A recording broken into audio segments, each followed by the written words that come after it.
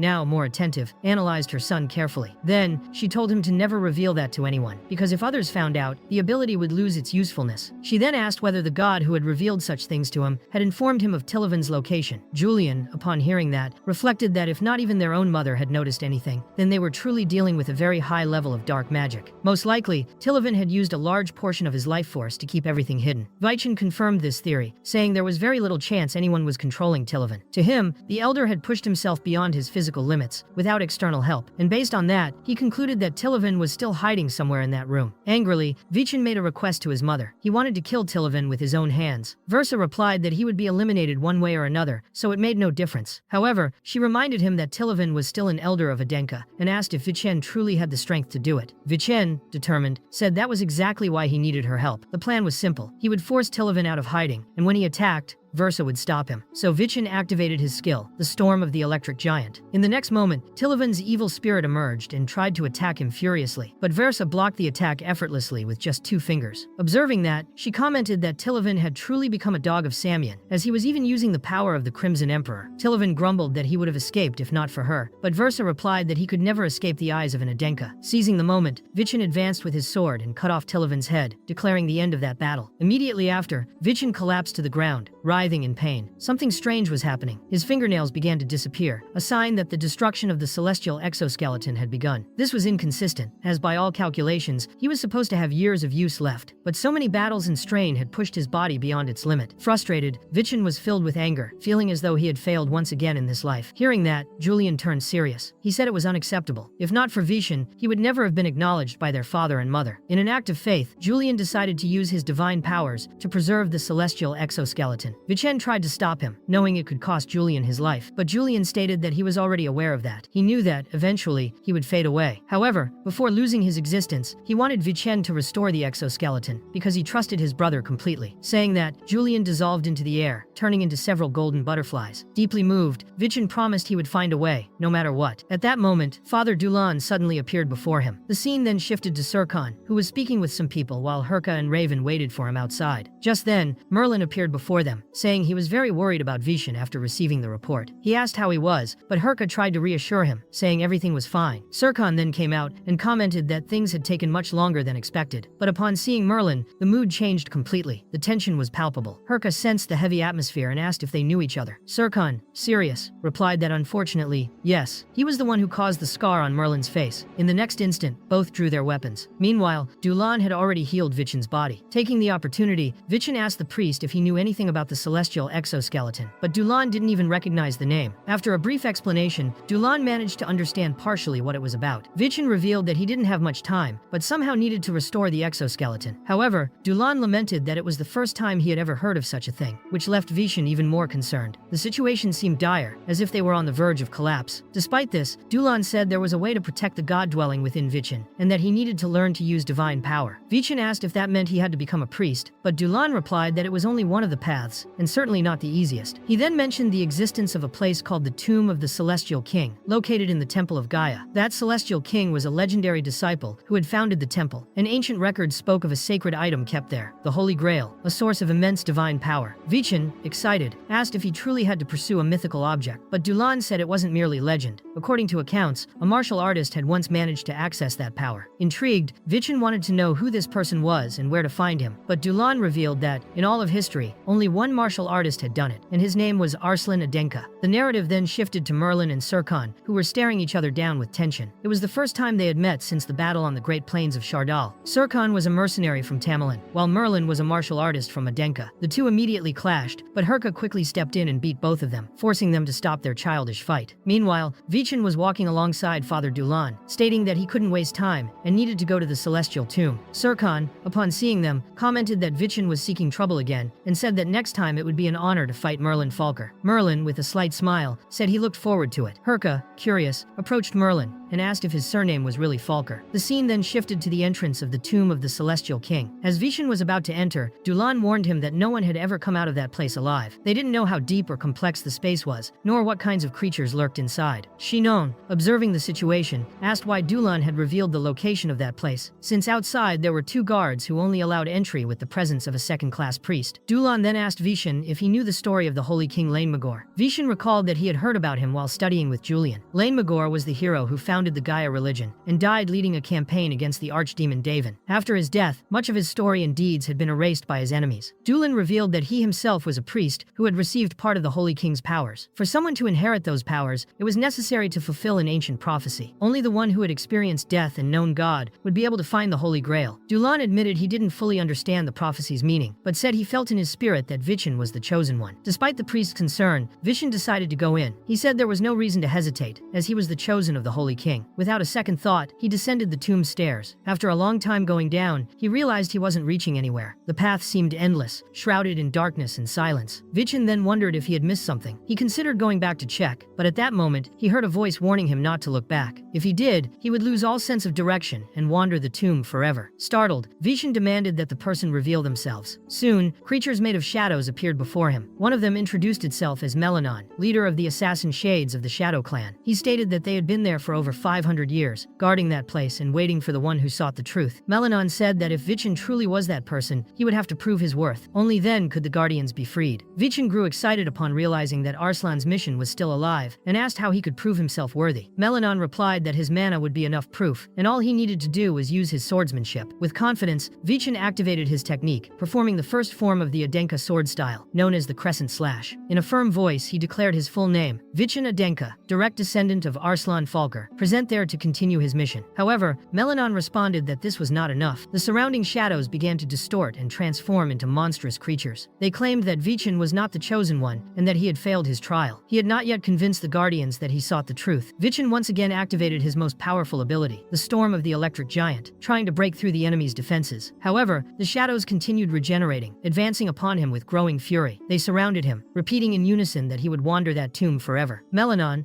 the leader of the Dark Shades, seized an opening and struck Vichin from behind. He said that Vichin was not the chosen one of the prophecy. Immediately, a mass of shadows gathered around Vichin, enclosing him from all sides, as if trying to suffocate even his hope. Outside, Dulan prayed silently for his success, but could do nothing more. The temple guards were forbidding anyone from entering the sanctuary. The atmosphere was tense. Inside the tomb, Melanon declared that they were the absolute guardians of that sacred place, and that Vichin's inability to defeat them was proof that he was merely an intruder. He said that Vichin was neither the one who sought the truth, nor the one who experienced death and met God. At that moment, Vichin recalled the two ancient prophecies. One spoke of the seeker of truth, the other of the one who had died and returned. As Melanon prepared to strike the final blow, Vichin released a massive amount of mana from his body. The dark and dense energy that filled the chamber left no doubt it was the ancestral mana of the Samian bloodline, the same power used by Emperor Karmazin. Faced with that power, Melanon hesitated. Vichin then activated his highest form, the Scarlight Song final form. It was at that moment that Vichin realized he had made a mistake. He had tried to enter as Vichin Adenka, but that place recognized a different identity. Taking a deep breath, he firmly declared that his true name was Davin Samian, the one who had conquered death and walked that far. According to the prophecy, he was the one meant to be guided to the Holy Grail. The shadowy figures stopped immediately. Their forms began to dissipate, as if they had finally reached the end of a long vigil. One of them whispered with relief that after so many centuries, they were finally free. As they vanished completely, a colossal door appeared before Vichin, revealing the path ahead. He opened the door without hesitation. On the other side was an ancient tomb, silent and solemn. And right there, at the center of that sacred hall, appeared the spiritual apparition of the Holy King Lane Magor. The ethereal figure walked toward Vichin and said that his mission had been successfully completed. In recognition of his effort and sacrifice, he offered him the Holy Grail, explaining that the artifact would guide him to the celestial fruit, the core of divine power he so desperately needed. The spirit of the Holy King added that thanks to the young man's determination, the promise made to Arslan had finally been fulfilled. As the figure began to fade into light, Vichin offered a silent bow, showing respect and gratitude. Suddenly, the ground began to shake violently. The walls of the tomb cracked, and the ceiling began to collapse. Before he could escape, Vichin felt a presence behind him. Turning around, he saw that the one who had emerged from the shadows was none other than Merlin.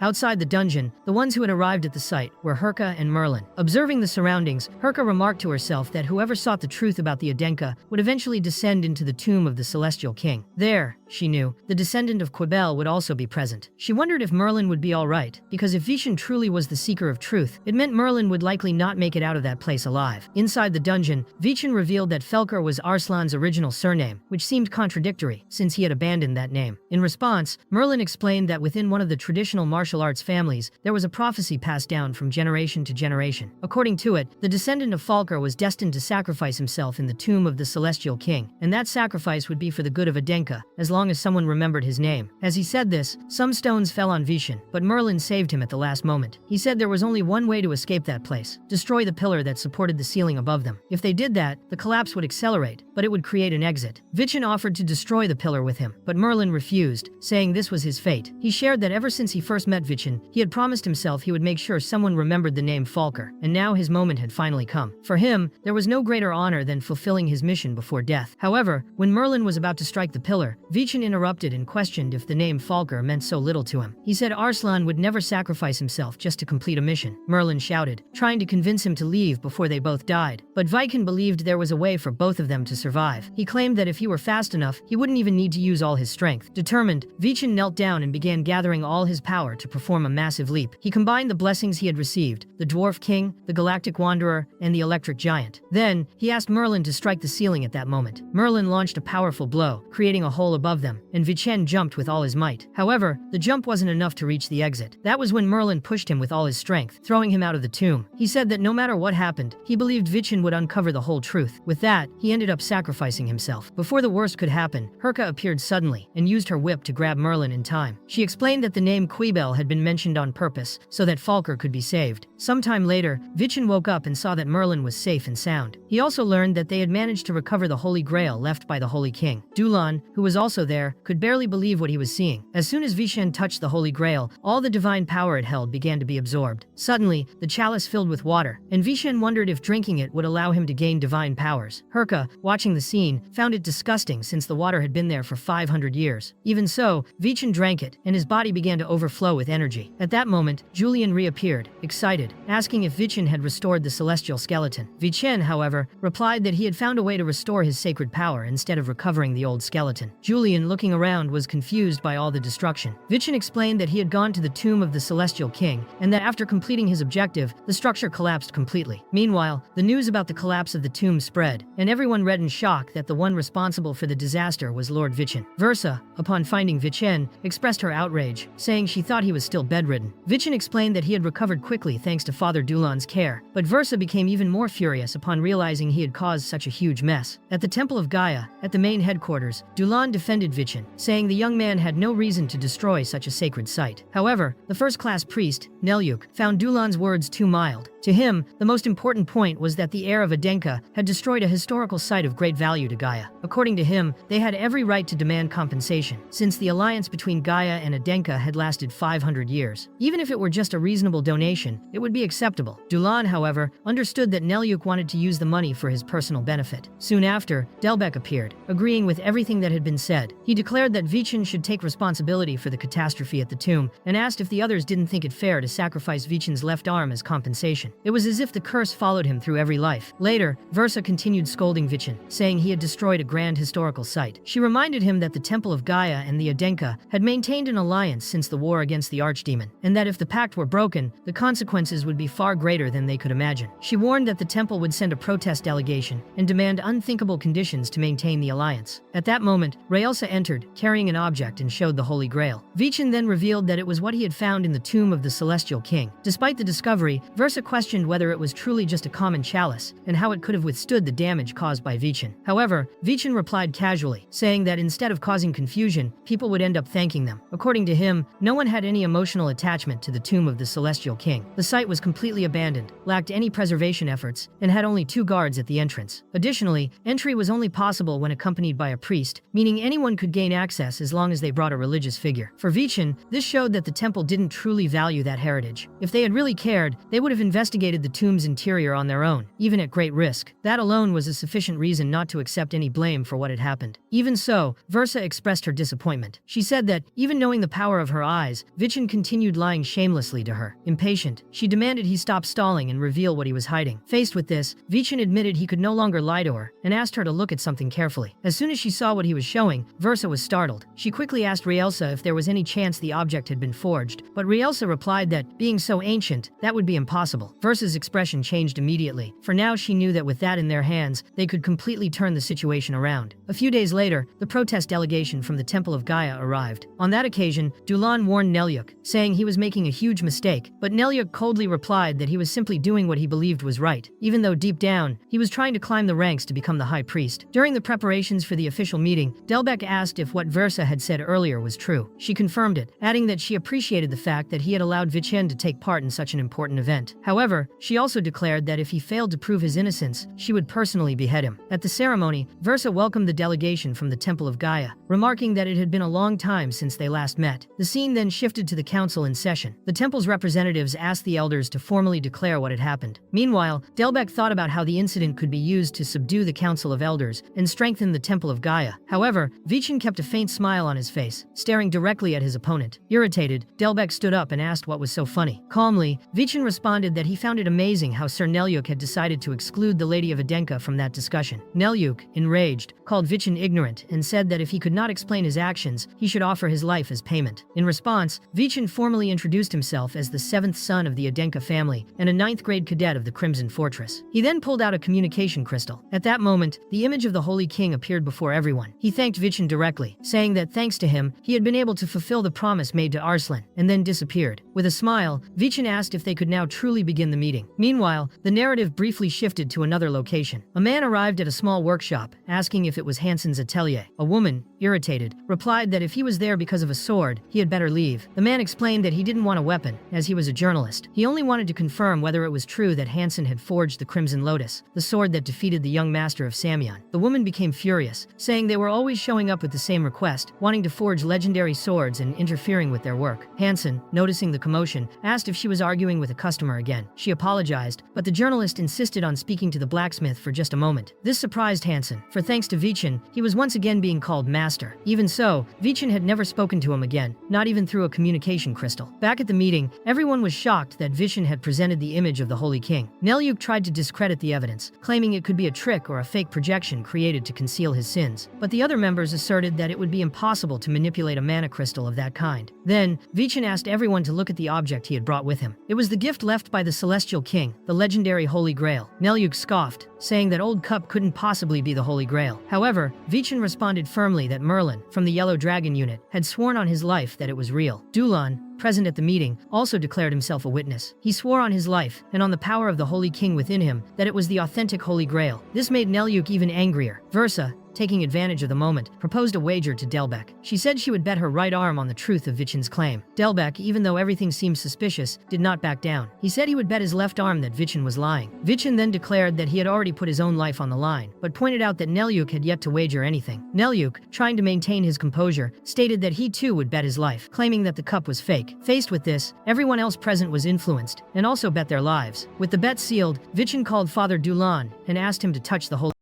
As soon as Father Dulan touched the cup, the Holy Grail shone brightly, and the water inside it transformed into holy water before everyone's eyes. With a slight smile, Vichin asked if they now recognized that it was indeed the genuine Grail. One of Nelyuk's subordinates, however, stood up and said he did not accept it as true, but before he could finish speaking, his head was severed. Immediately afterward, Versa advanced with incredible speed, eliminating everyone who stood in her way. Even Delbek was struck, one of his arms violently torn off. In a firm and powerful stance, Versa declared her full name, Versa Helame, and stated that, as Lady of Adenka, she respected and honored the true courage of her son, Vichin. The intensity of her presence left everyone in the room paralyzed. Vichin, stunned, didn't even realize when she had cut off the heads of their opponents. Still, he approached his mother and asked her to spare the survivors. He said he didn't want to appear like a spoiled child protected by her strength and wished to prove his own honor. Moreover, he emphasized that the Holy Grail belonged to the former Holy King and that a high-ranking priest from the Temple of Gaia was present. If they acted quickly, they might still be able to save the lives of those lying on the ground. Versa, with a subtle smile, granted him permission to try. With that, the priests present joined forces and began using their powers to heal and revive the fallen. After everyone was treated, Dulan approached Delbek to heal his arm, but was stopped by Vichin, who said he would not allow it. According to him, Delbek was an honorable martial artist of the Adenka household, and had wagered his arm of his own free will. Restoring it now would completely devalue his honor. Even enraged, Delbek had no choice but to agree. With the tension eased, Versa turned to Nelyuk and said that everything was now resolved. Fearing for his life, he responded affirmatively, acknowledging that the situation between the Temple of Gaia and the people of Zenka had been normalized. Just as they were about to leave, Vichin asked everyone to wait, as there were still unresolved matters. He then replayed the words of the Holy King before everyone, reminding them that the Temple of Gaia had neglected the tomb of the Celestial King for 500 years and had failed to fulfill the mission entrusted by Arslan. Meanwhile, Vichin had found the Holy Grail and had personally received the king's gratitude. For that reason, he asked if they had nothing to say. In response, those present knelt before Vichin, solemnly declaring their deepest gratitude. They kissed the ground before him, as Julian explained that this was the highest sign of respect the priests of Gaia could offer. However, Nelyuk,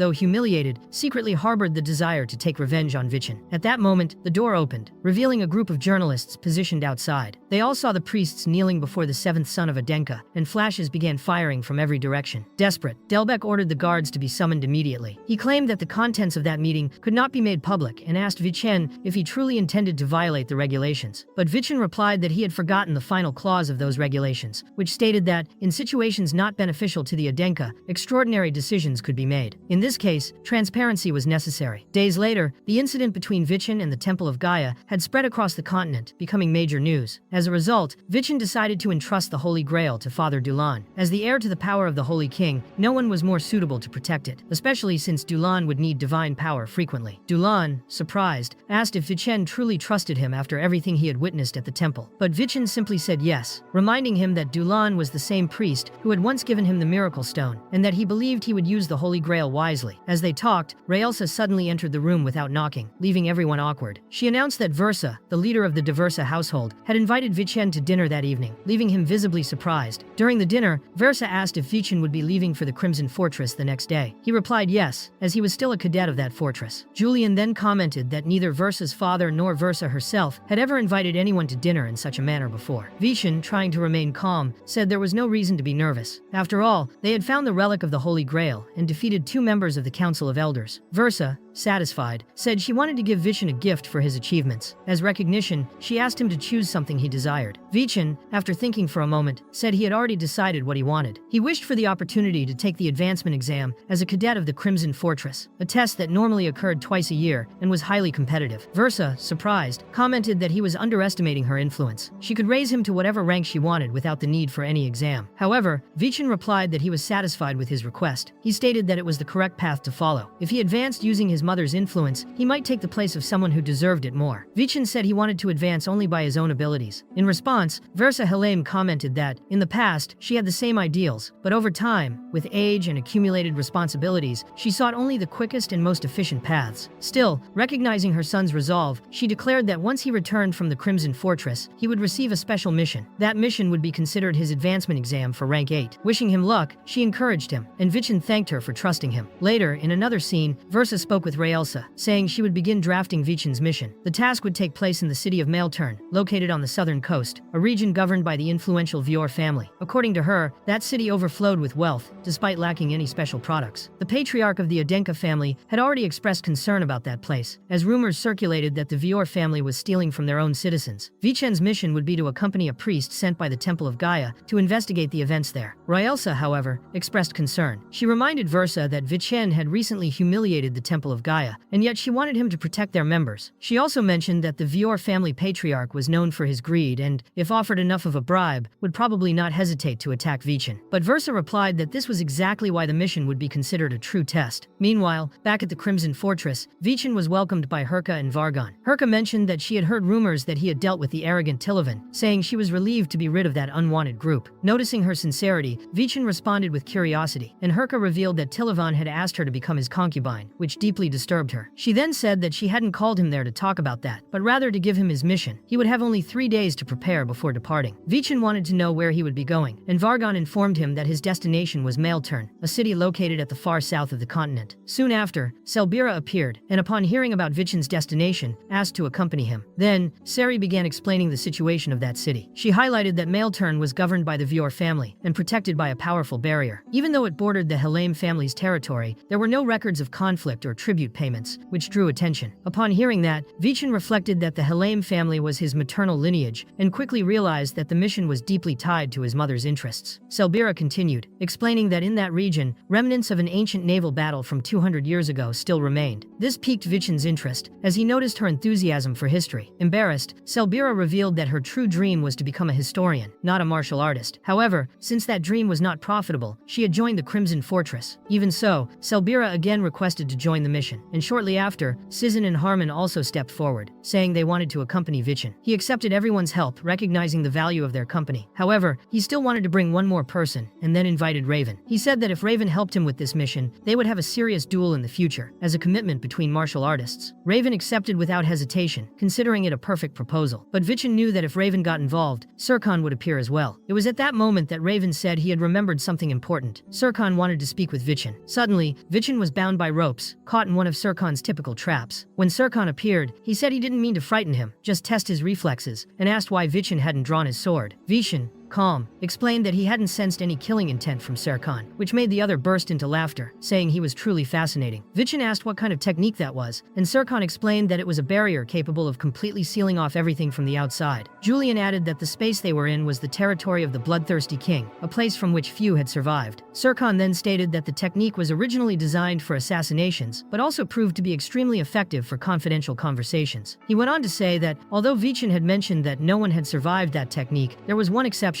A single person had escaped unscathed. Her name was Merlin Falker, a young woman considered a true genius. Despite the age difference between them, Merlin had completely destroyed the territory of the bloodthirsty king. To confront her, Serkan had spent years studying the application of mana, and it was through those studies that he managed to earn the scar he carried on his face. However, 15 years earlier, when he began serving as a butler for the Vardican family, he completely lost contact with Merlin. Both Vichin and Julian found this odd, and began to wonder about Serkan's true age. He replied that, technically, he should be the same age as Vichin's father, although his youthful appearance didn't reflect that. It was at that moment they noticed that Serkan also had a scar over his eye. Julian commented that this was a sign of a reversal technique, and he recalled hearing stories that the bloodthirsty king had an ability capable of altering his own appearance. Vichin, however, didn't quite understand what he meant by that. Serkan explained that he had saved everyone during the explosion, and, for that reason, felt it was fair to share part of that knowledge. Moreover, he hoped that Vichin would be worthy of sharing the same dream as Master Raven. Then, a scene showed Raven training intensely, telling himself that he couldn't stop because he had been defeated twice. The first time was when Vichin saved everyone during the explosion. The second, when he devised the plan to defeat the Chimera. On both occasions, Raven merely watched, unable to do anything. Now he felt inspired. He asked Serkan if it wasn't amazing to have such a powerful rival like Vichin, and decided he would grow even stronger with Vichin as his goal. Serkan agreed, saying that if Vichin grew stronger, Raven too could grow and fulfill his purpose. However, he warned that if Vichin became useless, he would eliminate him without hesitation. He revealed that he had developed the reversal technique, specifically to create a body capable of withstanding the power of Merlin Falker's lightning. The technique didn't just alter physical appearance, it also relocated the mana circuit and artificially rebuilt bones and muscles. Serkan noted that Vichin was using a strange force to keep his body from being destroyed, and Vichin confirmed that he was right. Still, Serkan warned that if Vichin's body were destroyed, it would become a serious problem. He then asked if Vichin wanted to learn his reversal technique. Vichin stated that he definitely wanted to learn. Julian pointed out that if they could master that technique, they might be able to stabilize the celestial skeleton. However, Serkan imposed one condition. Vichin said he couldn't promise that he would remain Raven's target, but he was certain of one thing. One day, he would surpass all the Sams, and that much he could guarantee. Serkan considered that promise enough, and decided to teach him the reversal technique. The scene then advanced 3 days into the future. Vargan reported that he would omit the test results, which were being conducted at the request of second-class priest Dulan, approved by Versa Helame. The evaluation was being treated as a promotion exam, and the results would be released later. After that, they all departed for Mailturn. On the 4th day of the journey, they arrived at the 5th teleportation gate. There, Wilson was furious about the high cost, saying it was absurd that even cadets from the Crimson Fortress had to pay for that passage. Vichin, trying to stay composed, asked him to stop, as he was tarnishing the family's honor. Julian commented that it seemed impossible to enter that place, which made sense since the family's influence weakened in remote areas. On the 6th day of travel, Sari asked Vichin to observe the Mailturn Barrier, a structure built after the naval battle that occurred 200 years earlier. Thanks to that barrier, the region had been protected against constant pirate attacks, and it was essential for the stability of the coastal territory. Sari commented that she had heard that group was still a problem nowadays. However, Vichin found something odd about that claim. Suspicious, he asked Julian to investigate the barrier, protecting the city more thoroughly. It was then explained that the coastal city was protected by a barrier built 2 centuries ago. Despite the existence of this protection, the city's security remained fragile due to frequent pirate attacks. Additionally, the famine spreading recently only worsened suffering of the population. As they walked through the streets, the group realized the situation was even more serious than they had imagined. The hunger there was visibly more severe. Still, Vichin remained suspicious. The Hisleys were the only in-laws of the Adenka, and since that city bordered their territory, the Adenka name should have had more influence there than in other places they had passed through. That led Vichin to conclude they needed more information, and the next step would be to find the temple's priests. The scene then shifted to the Temple of Gaia, located in Milturn, where a third-class priest named Lucane appeared. Vichin tried to explain the mission instructions to him, but the priest interrupted, saying that it wasn't necessary. Instead, he suggested that they simply take a stroll through the city and leave, claiming that this was the best decision for everyone. According to him, the place was peaceful and didn't need guards. The priest's attitude irritated Raven, but Sircon asked for patience. As they closed the door, Lucane asked what the next item on the agenda was. The hooded man replied that the next day, they should visit the solar camp for the homeless. Meanwhile, Vichin asked Julian if he had managed to reach the top of the barrier. Julian answered that he nearly did, but he was too far from Vichin, and his powers were weak as a result. When he finally made it, Vichin wanted to know the status of the barrier. Julian confirmed it was exactly as they had imagined. There wasn't even a scratch, not even a single active protection spell. That meant the stories about pirate attacks were, in fact, lies. At that moment, an explosion occurred at the top of the barrier. People began to run, shouting that it was a pirate attack. Vichin, surprised, questioned whether it was really an attack, but Julian stated that it was all fake. There wasn't a single sailboat on the horizon. Suddenly, Lewin appeared, calling everyone to take shelter in the temple. Vichin found it suspicious that he seemed to already know what would happen. He was almost certain that man knew all the attacks were staged. He also remembered that the priest had said he would go to the solar camp. At that moment, the scene shifted to Merlin, who was recovering. The rector noted the young man's rapid improvement, and Merlin said he planned to fulfill his duty in the tomb of the Holy King. However, young Master Vichin had completely changed his path, and now Merlin no longer knew what he would do after completing what he believed was his destiny. Vargan, in turn, commented that he too had been placed in a difficult position because of his family, and ended up being consoled by a child who hadn't even awakened yet. Both agreed that the boy was incredible, and that maybe Merlin could find answers through Vichin. The next day, at the solar camp for the homeless, the group was blocked from entering by some men who claimed that the place was owned by the Vior family, and no one could enter without a valid reason. Vichin replied that his reason was on its way. At that moment, Lucane appeared, saying he had already stated that guards weren't needed. Vichin explained he was just following orders, but the priest, visibly irritated, told them all to leave as quickly as possible. Vichin realized that the token was from a second-class priest, and decided he needed to investigate the place. However, Lucane slapped his hand, knocking the token to the ground. The gesture seemed far too suspicious, further reinforcing Vichen's belief that something was being hidden. While everyone was distracted, Rivan went inside and said there were many boxes in the area. As he tried to open one, a man grabbed his arm and said he wasn't allowed to touch that box. Sircon then intimidated the man into letting go of Raven. Vichin, however, asked that no one be hurt, as that could cause complications. He explained that everyone there was under the priest's authority, and if there were any objections, they could simply report the incident, stating that one of their friends had been injured in the Vior family's facility. The man then turned to the priest and said everything was fine. He introduced himself as Edmund, the manager of the solar camp for the homeless, and asked the cadets to follow him, saying they should feel at ease. With a suspicious look, he commented that the place was very peaceful. Vichin then asked about the contents of the boxes, and Lucane replied that they were all boxes of magic stones. Edmund explained that the homeless received food, shelter, and clothing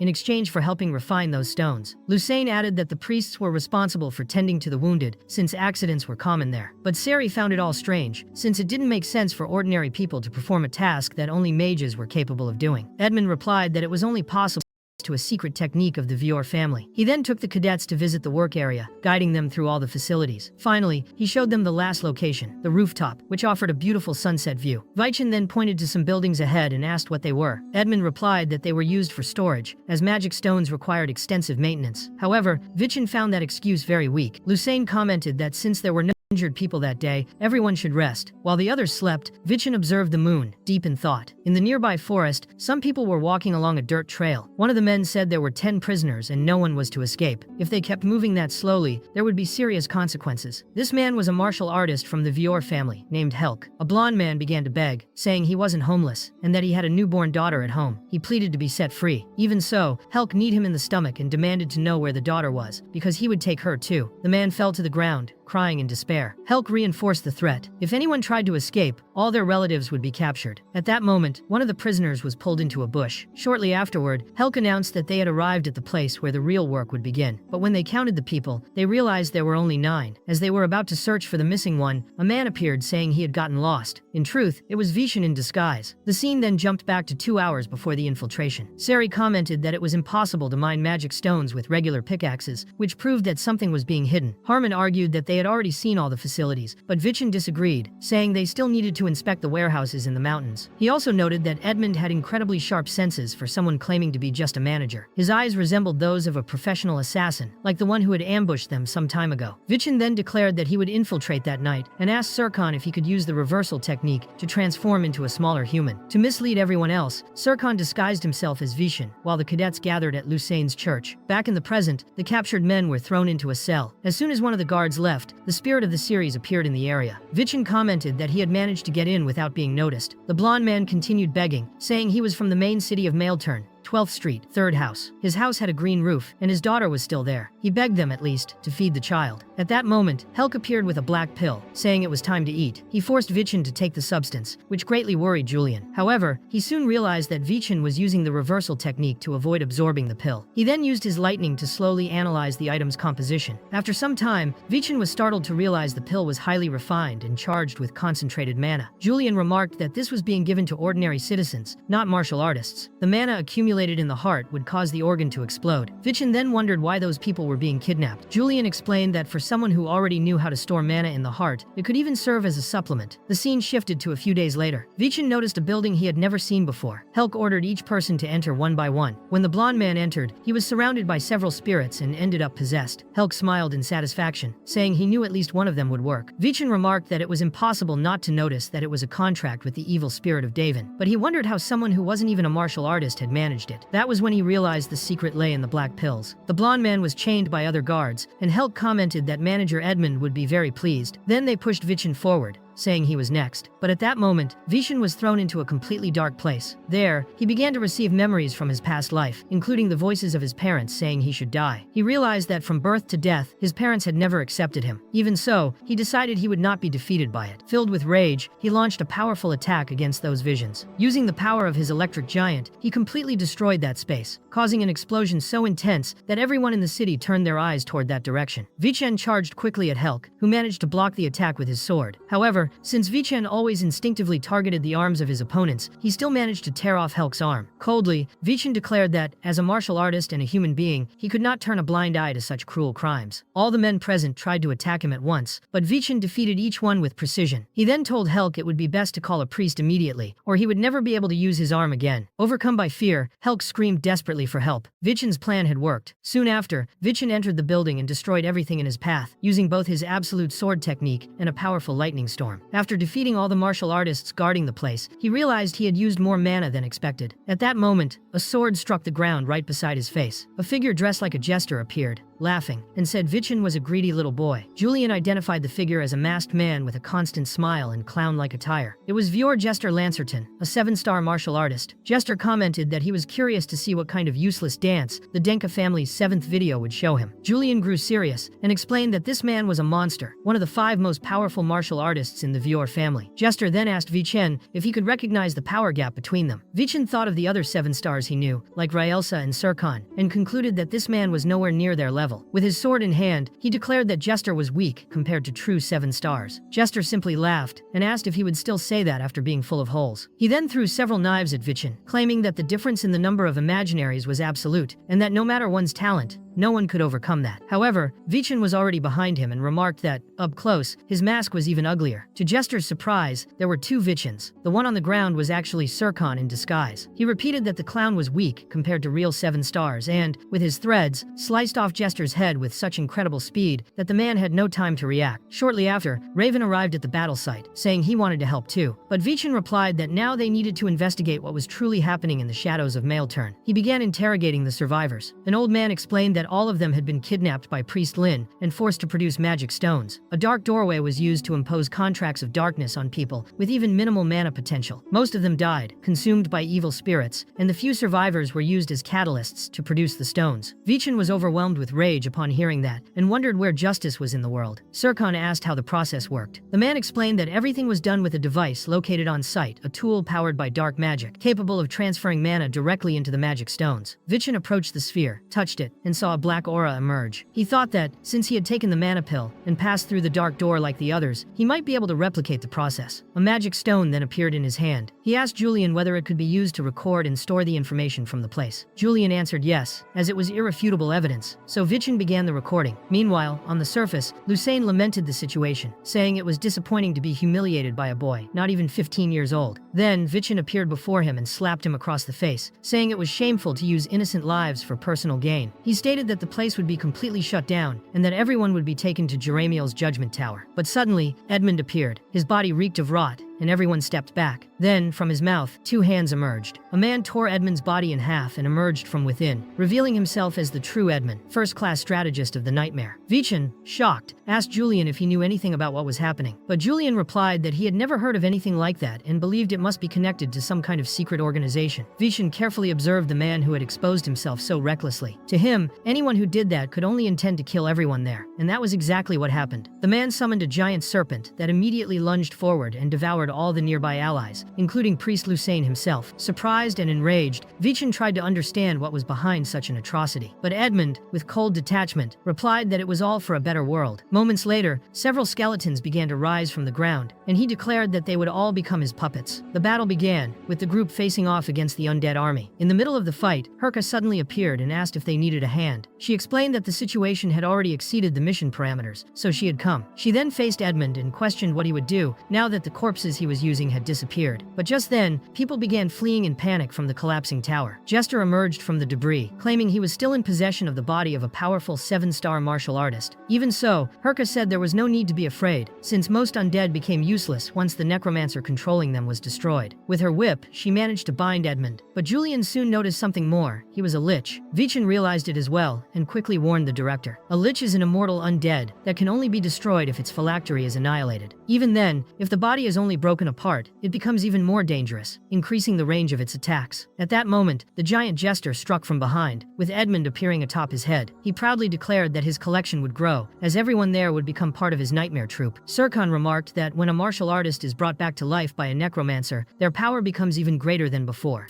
Focus, he affirmed that his priority was to protect the son of his master. Upon hearing this, Herka thought he just wanted an excuse to run the moment he got the chance. Herka said he would leave Vichin in Serkan's care and suggested the two of them escape together. But Vichin, with a firm smile, declared that he would not run. They would face Edmund and leave with their heads held high. Erkaton, as always, used the opportunity to tease Vichin, saying that now he was Vargono because he was speaking strangely, like Vargon. At that moment, Edmund attacked everyone at once, but Vichin was the first to charge at him with his sword. He declared himself the 7th son of Adenka, and demanded that his name be remembered, Vichin Adenka. Edmund, however, blocked his attack with ease and mocked him, saying Vichin was no match for him. But Vichin replied that this was exactly why he was not the one meant to face him. Then Serkan's magical barrier surrounded Edmund, immobilizing him for a moment, and Raven appeared with his spear, striking Edmund with all his strength. Even wounded, Edmund rose again, and stated that all of them were now his opponents. He called them fools for judging him so arrogantly. Herka, on the other hand, remembered Vichin's words and decided to trust him. All the allies agreed to place their faith in what he had said. Edmund, in disbelief, muttered that Vichin Adenka was probably already dead, and then the giant jester launched a full-force attack, striking Vichin's arm with a devastating blow. Vichin tried to counter with his sword, but the attack didn't even leave a scratch on the enemy. Vichin began to think that at this rate, he would never be able to defeat him. Meanwhile, Raven saw an explosion behind him and wanted to help, but remembered that Vichin had said he would handle it alone. At that moment, he chose to trust. Jester then launched another powerful attack toward Vichin, but in a firm and imposing stance, he managed to block it. As Jester prepared his next attack, he suddenly lost his arm. Just one more armless character to add to the long list of stumps in this story. Julian revealed that he had channeled part of his divine power into Vichin's body, allowing him to create the chain art of Adenka, an attack that came to be known as the divine power of chains. Vichin remembered Merlin, who also used Adenka's swordsmanship. There were 7 styles: righteous, heavy, swift, illusory, explosive, sharp, and finally, the style of chains. The last one didn't draw much attention but allowed the user to fuse their physical strength directly with the sword, making it perfect for someone like Vichin, who had mastered various techniques. To him, it felt as if Arslan had left that style, especially for him. Jester thought it was all nonsense, but Vichin simply told him to feel honored, for he would be exercised by the power of the Celestial King. He then prepared his next move, combining Falker swordsmanship, known as Lightning Ascension, with the divine power of the chain art. The attack was devastating. The energy surged across the battlefield and struck Jester directly, causing his body to collapse and explode in a massive wave of power. Vishen's allies celebrated the victory, relieved and overjoyed. Edmund couldn't believe that the body of a 7-star martial artist had actually been defeated. At that moment, Vishen appeared and said it would be better for him to surrender than to keep resisting. But Edmund, consumed by rage, revealed that he had planned all of it and had researched for 20 years just to destroy them. He then unleashed all his power, making the entire city of Maelturn tremble. He declared that the city belonged to him and that he would destroy everything along with it. Then, a mysterious figure appeared, holding an object. Calling Edmund an idiot, he accused him of acting out of frustration and said that the title of strategist was far too heavy for him to bear. The man's presence made Edmund tremble in fear, unable to believe he was really there. Julian observed closely and commented that the object in the man's hand was a lich's core, most likely Edmund's own. Desperate, Edmund begged for another chance, but the man told him to shut up and mercilessly crushed the core. Edmund's body disintegrated instantly. Soon after, Akin asked Vargon II what he thought of the situation. Vichen replied that it was now clear Edmund was just a pawn in a larger game. Sirkon, recognizing the mysterious man, asked why he was there. The man replied that it was good to see Sirkon again, and was then identified as Daimar Hilaim, the next leader of the Hilaim family. At that moment, several soldiers quickly approached. Julian recognized them as martial artists from the Hisley family, but was surprised at how fast they had arrived, considering that territory belonged to the Vior family. Vichen then remembered the conversation he had with his mother and with Bira, and concluded that the true culprits behind everything were the Rin. Daimar was surprised to realize that Vichen had figured it out. He thought that this was exactly what his mother wanted him to reveal, the dark side of his own family. Daimar tried to question him, asking how he had reached that conclusion, and suggested that retreating would be more prudent. But Vichen recalled the moment when the father of a 2-year-old child was brought there, only to be sacrificed. He then asked his uncle if he truly thought that was reasonable. Daimar responded that if Vichen didn't want anyone to die, he should erase all memory of that day from those present. But Vichen, standing firm, said he had already achieved everything he needed as a cadet. Now, he was Vichen Adenka, and also his mother's son. He turned to her and asked if that wasn't true. It was then, in a striking moment, that Versa appeared, walking slowly among the soldiers. Her presence was so powerful that everyone around felt intimidated. Daimar, disturbed, asked why she was there and if she intended to stop him, claiming that this was a mistake. He tried to justify that the magical stones weren't easy to create and would be the new source of power for the Hlins. Versa, resolute, asked if he truly thought it was right to justify gaining power through dark magic. Daimar, trying to shift the blame, claimed that it had all been Edmund's doing, who was now dead. But Versa, filled with rage, reminded him that he seemed to have forgotten the ability she possessed, and asked how he dared lie right in front of her. Her aura intensified so much that even Vichen and Julian were frightened. Overcome by fear, Daimar screamed that her eyes had always looked down on him, and that she was always one step ahead. In a fit of anger, he prepared to attack her, but before he could act, his arm was torn off by a powerful strike. From the look of shock,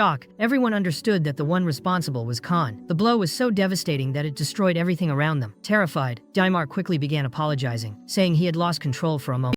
Vishen, witnessing the scene, was impressed. The sky, previously dark, had cleared with a single strike. Khan was without a doubt the embodiment of the Adenka family's power. Khan then turned to his wife and asked what they should do. Versa, though strong, showed sadness as she looked at her brother. She said that seeing Daimar in that state hurt her, but that she wanted to correct the wrongs of the Hilaim bloodline, and that her brother should take responsibility for everything that had happened. At that moment, the Black Sword unit of the Adenka family and the Temple of Gaia arrived and arrested Daimar. Trying to justify himself, he asked his sister if she did not regret what their father had done. The question left her speechless for a moment, but she soon replied that their father would have to take on an even greater responsibility, and that even if it was late, she wanted to fulfill what she had always wished for in her life. As the culprits were taken away, Dulan was helping organize everything. That was when he saw Vichen and ran toward him, smiling, asking if he was pushing himself again like he always did. Vichen recognized that, given everything that had happened, there was nothing more he could do. So, he turned to the director and asked how his progress was. She answered cautiously, saying that, considering everything that had happened, it was hard to say whether the mission had been a success. But Dulan quickly intervened, telling her not to worry about that. He then called the priests of Myotumi and asked what they thought of the protection they received from Master Vichen. He asked if they weren't satisfied. Afraid of repercussions, the men stated that they were very satisfied and that there was no one better to protect them. In light of this, Dulan concluded that everything was settled. He declared that Vichen Adenka had passed the Ascension exam for rank 8, pinned the insignia to his chest, and congratulated him for reaching the 8th position among the cadets. Meanwhile, Daimar still couldn't believe that Vichen had been sent on that mission. He thought that if only Versa had gone personally, he would have hidden everything much better. Overcome with rage, he managed to break free and ran toward Vichin, shouting that he would completely destroy Versa's plan. Everyone was caught by surprise, as they had let their guard down. The next scene showed Vichin in shock, with a lot of blood before him. But the blood wasn't his, it was Dimar's. Versa had stepped in front of her son and, without hesitation, decapitated her own brother. She said she still had hoped he wouldn't do something so reckless. The atmosphere turned silent and tense. Everyone was shocked to see Versa kill her own brother without hesitation. That was exactly why she was known as one of the greats. But when Vichin looked at his mother's hand, he noticed that it was trembling. He realized that what she was holding was a magical stone made from Dimar's life force, and that alone was clear evidence of the atrocities committed. Even so, Vichin believed that even the worst actions could leave behind valuable lessons. Versan, who had been watching everything, said he would analyze the crystal and return it later. But Vichin held his mother's hand and said no, that was a gift for her. He asked her to accept it, saying that maybe it wasn't equal to what she had lost that day, but it was something from the heart. For the first time in a long while, Versa managed to smile. The scene then shifted to that same night, at the main house of the Vior family. Khan had stormed the mansion, killing everyone who tried to stop him. He declared that he would eliminate anyone who stood in his way. He turned the place into a true sea of blood until he finally reached the family's patriarch. Coldly, he informed him that he had been sentenced to immediate execution, but would still be given the chance to take his own life. The patriarch, desperate, ordered his men to attack, but Khan, in the blink of an eye, eliminated the two guards and finished the patriarch right after. After that, the scene returned to the carriage where Versa and Vichin were traveling together. Looking at her son, she said she had felt indescribable emotions, watching him defend his beliefs so firmly. She revealed that he had inspired her to stand up for what she believed was right, at least once in her life. Vichin, slightly concerned, asked if it was really okay for her to be seen as a traitor to the Hisley family, but she replied with a light smile, saying that, in truth, he was the one who had destroyed the magic stone factory, and yet he was more worried about her than about himself. Julian and Vichin exchanged glances and realized they were truly in trouble. Versa, smiling, said he was very much like his mother and mentioned she wanted to tell a story. It wasn't just about Sarvana Hisley, his biological mother, but also about the celestial fruit. Vichin was surprised and asked if his biological mother had any connection to the celestial fruit. Versa explained that Sarvana had been chosen to receive the fruit, and that it was a very long story that had taken place a long time ago. At that time, Khan was still just a rank 1 cadet about to graduate from the Karmazin fortress. Versa and Sarvana accompanied him on his graduation mission. Versa commented that Khan was a lucky man to have both of them by his side. To complete the graduation, he needed to fulfill a ritual, defeat a monster that lived near the Nile waterfall, on the outskirts of the fortress. Sarvana was a strong and very beautiful woman, and her strength was comparable to Khan's. During the mission, she was captured by a giant oyster. Desperate, she began to beg not to be devoured, but then changed her expression, revealing that it was just a distraction. Versa then rushed forward and cut the monster's tongue, saving Sarvana. Khan took the opportunity to finish off the monster. Excited, Sarvana celebrated the attack and praised Khan's strength, but Versa warned that they weren't done yet. The mission would only end when they returned with the monster's pearl. She then asked why they wanted something so strange and disgusting in the first place. Khan commented that he didn't know the real reason for the mission either, only that hunting the mollusk from the waterfall was an old tradition passed down since the days of Arslan. Sarvana then noted that there was something strange about the task, as it didn't seem challenging enough for a rank 1 cadet. Furthermore, that waterfall had running water even in an extremely cold region, raising the question of where so much water came from. With her curious personality and sharp eyes, she began to suspect that the mission had another hidden purpose. Sarvana, known for being cheerful, intelligent, and unusually perceptive, suggested that there might be something behind the waterfall. Khan asked how they could get through it, and Sarvana replied that she had already thought of a way. During the climb up the mountain, the others joked that she was crazy, but she held firm in her conviction, saying her intuition never failed. Still, she ended up slipping and falling. Khan, without hesitation, jumped to help her, but when Sarvana opened her eyes, she was already inside a cave hidden behind the waterfall. Versa scolded her for taking such a risk, and said it was a miracle she was alive and unharmed. That was when a deep voice echoed within the cave, saying that it had not been a miracle he had saved her. Vichin, hearing that part of the story, was stunned and asked if someone had been inside the cave. Versa then said that the being who lived there was known as the celestial fruit, whose true identity was that of a gigantic dragon. The dragon revealed itself and then asked which of them was capable of seeing the truth. Versa asked if he was referring to the prophecy passed down through the Adenka family, but the dragon replied that all of them had arrived, knowing absolutely nothing. He also said they were unfortunate, for they would have to die, and he breathed fire at them. Sarvana, in despair, told her friends to run, but when they reached the cave's exit, the waterfall's flow had become even stronger, blocking any way out. out. The dragon then asked them to accept their fate. Vichin, listening to it all, could barely believe that such a powerful creature truly existed. Versa explained that the dragon bone had been the item added to the Crimson Lotus, and that the being was real. Vichin asked how they had survived that encounter. Versa replied that even she didn't know. The only one who might have the answers was Sarvana herself. They tried attacking the dragon with everything they had, but their efforts didn't even scratch it. The dragon, calmly, said there was a limit to how far humans could go. Suddenly, the mana of both women began to be suppressed. They both dropped to their knees, overwhelmed by the pressure. The dragon was surprised to see that Khan was still standing, enduring that immense force. It thought it was a shame to have to kill him, as it saw a bright future in him. Even so, Khan attempted to attack, but was slashed multiple times before he could get close. The dragon explained that human methods of controlling mana were all derived from imitating the dragon's techniques, and that Khan would need at least 100 years of training to have any chance against him. Then, the dragon took on the form of a woman, raised a sphere of fire, and said it was the end for Khan. A massive explosion lit up everything. But at the last moment, Sarvana stepped in front of him. Not even the dragon could believe she had survived that attack. It was at that moment that he realized that child must be the one. And then Versa, who had been witnessing it all, fainted. The last thing she heard before losing consciousness was the dragon saying that the Hisley family had been chosen by him. When Versa woke up, they were already outside the cave, and Sarvana held the celestial fruit in her hands. Vichin was shocked to learn that the fruit truly existed. Versa said that after that, Sarvana's health began to decline drastically. In the following years, she became so weak she struggled to live a normal life. Even so, she never ate the fruit. On the contrary, she wanted Khan to have it. But Khan couldn't accept something that had cost the health of the woman he loved, for Sarvana was the only love of his life. After her death, Khan ate the celestial fruit, according to her final wish, and kept Sarvana forever in his heart. Trying to understand the feelings of his adoptive mother, Vichin realized that Versa's expression carried a mixture of envy, longing, and regret. He asked what she really felt for Sarvana, and Versa replied that she cared deeply for her, but also felt envy. At that moment, the scene showed Sarvana hugging Versa lovingly, saying she was not a puppet. Soon after, Versa asked if Vichin would accept one more request from her. She asked him to destroy the Hisley family. The scene then shifted. Vichin had already reached the Nile River, standing before the same waterfall. He launched his most powerful attack at it, but didn't even leave a crack. He then thought that this wasn't the right way. Perhaps the dragon was still inside, waiting for the one who could see the truth. And deep down, Vichin knew that all of it had to be connected to Arslan. Vichin reflected that Sarvana had probably found another way into the waterfall, and it was precisely because of that she ended up dying. He concluded that the key to crossing that place must be hidden somewhere, still unknown. Meanwhile, Vargon was reading the detailed report of everything that had happened in Mailturn. Beside him, Herka commented that, overall, everything had ended well, except for the tragedy involving the brothers, which left a bitter feeling. Herka's words made Vargon remember his own sister. The scene then shifted to Dulan, who was running with the Holy Grail in his arms. Behind him came Nelyuk and his soldiers, demanding that he hand over the Grail to someone more suitable. One of the soldiers grabbed Dulan by the neck, ready to take it by force. But in that moment, a lightning bolt struck the heads of all the soldiers, disintegrating them. Amid the smoke and light, Merlin appeared and declared that from that moment on, he would protect the Holy Grail as the paladin of Priest Dulan. Back at the waterfall, Vishen was surprised by the arrival of a young woman who asked why he had summoned her to such a remote place. That woman was Hannah Adenka, the third direct descendant of the Adenka bloodline, and also a representative rank 1 cadet. She asked if that place wasn't his graduation mission, and Vishen confirmed. He said he needed to face a giant mollusk as part of the test, but Hannah mentioned that she still had extra points to complete for her own graduation mission, and that few tasks involved cadets of her level. Vichin then invited Hannah to join his mission. She noticed that the task had been requested in the name of her mother, which made her curious and thoughtful about its importance. When she asked what the true goal of the mission was, Vichin replied that the first step was to head to the Hilaim family's territory. Hannah warned that, with their uncle dead, it would be difficult to enter without raising suspicion, but Vichin explained that was exactly why he needed her. He wanted her to act as his personal guard. In return, she would earn the points she needed to graduate. Hannah wanted to know what else he wanted in exchange. Vichin replied that he wanted a portrait. The scene then shifted to a memory. Vichin, studying in his room, found a drawing of himself. He told his sister that the artwork was a bit outdated. Hannah, offended, activated her blessing and pointed her sword at him, asking if he was mocking her. But Vichin, calm, replied that he was being serious. He said that the drawing was a precious memory to him. Julian tried to downplay its importance, saying it was just a doodle, but Vichin insisted that a portrait that old wouldn't still be in such good condition unless Julian had used a preservation spell. He then asked Hannah directly if she was really going to refuse the request. She hesitated, pulled the sword away from his neck, and said she would think about it. Meanwhile, elsewhere, a man asked if Daimar was truly dead. The butler replied yes, with absolute certainty. The man then asked if all evidence of his involvement had been perfectly erased. That man was none other than Garfonzo Hilaim, the patriarch of the Hilaim family. The butler assured him that everything had been covered up, and that the blame had fallen entirely on Daimar, as if he had acted alone. Garfonzo, coldly, said that Versa had always questioned his methods, so he wasn't surprised by her rebellion. But now he wanted to know how far Versa and Vichin might go, especially now that they had access to the most dangerous secret, the blood of the dragon race. The scene then revealed that several bodies were hanging from the ceiling, and their blood was slowly dripping into a chalice in front of Garfonzo. He approached the cup and, staring at the red liquid, requested that the arms of his father be brought to him. Upon drinking, half of his face began to transform grotesquely as he pronounced Vichen's name, as if invoking the fate that was drawing near.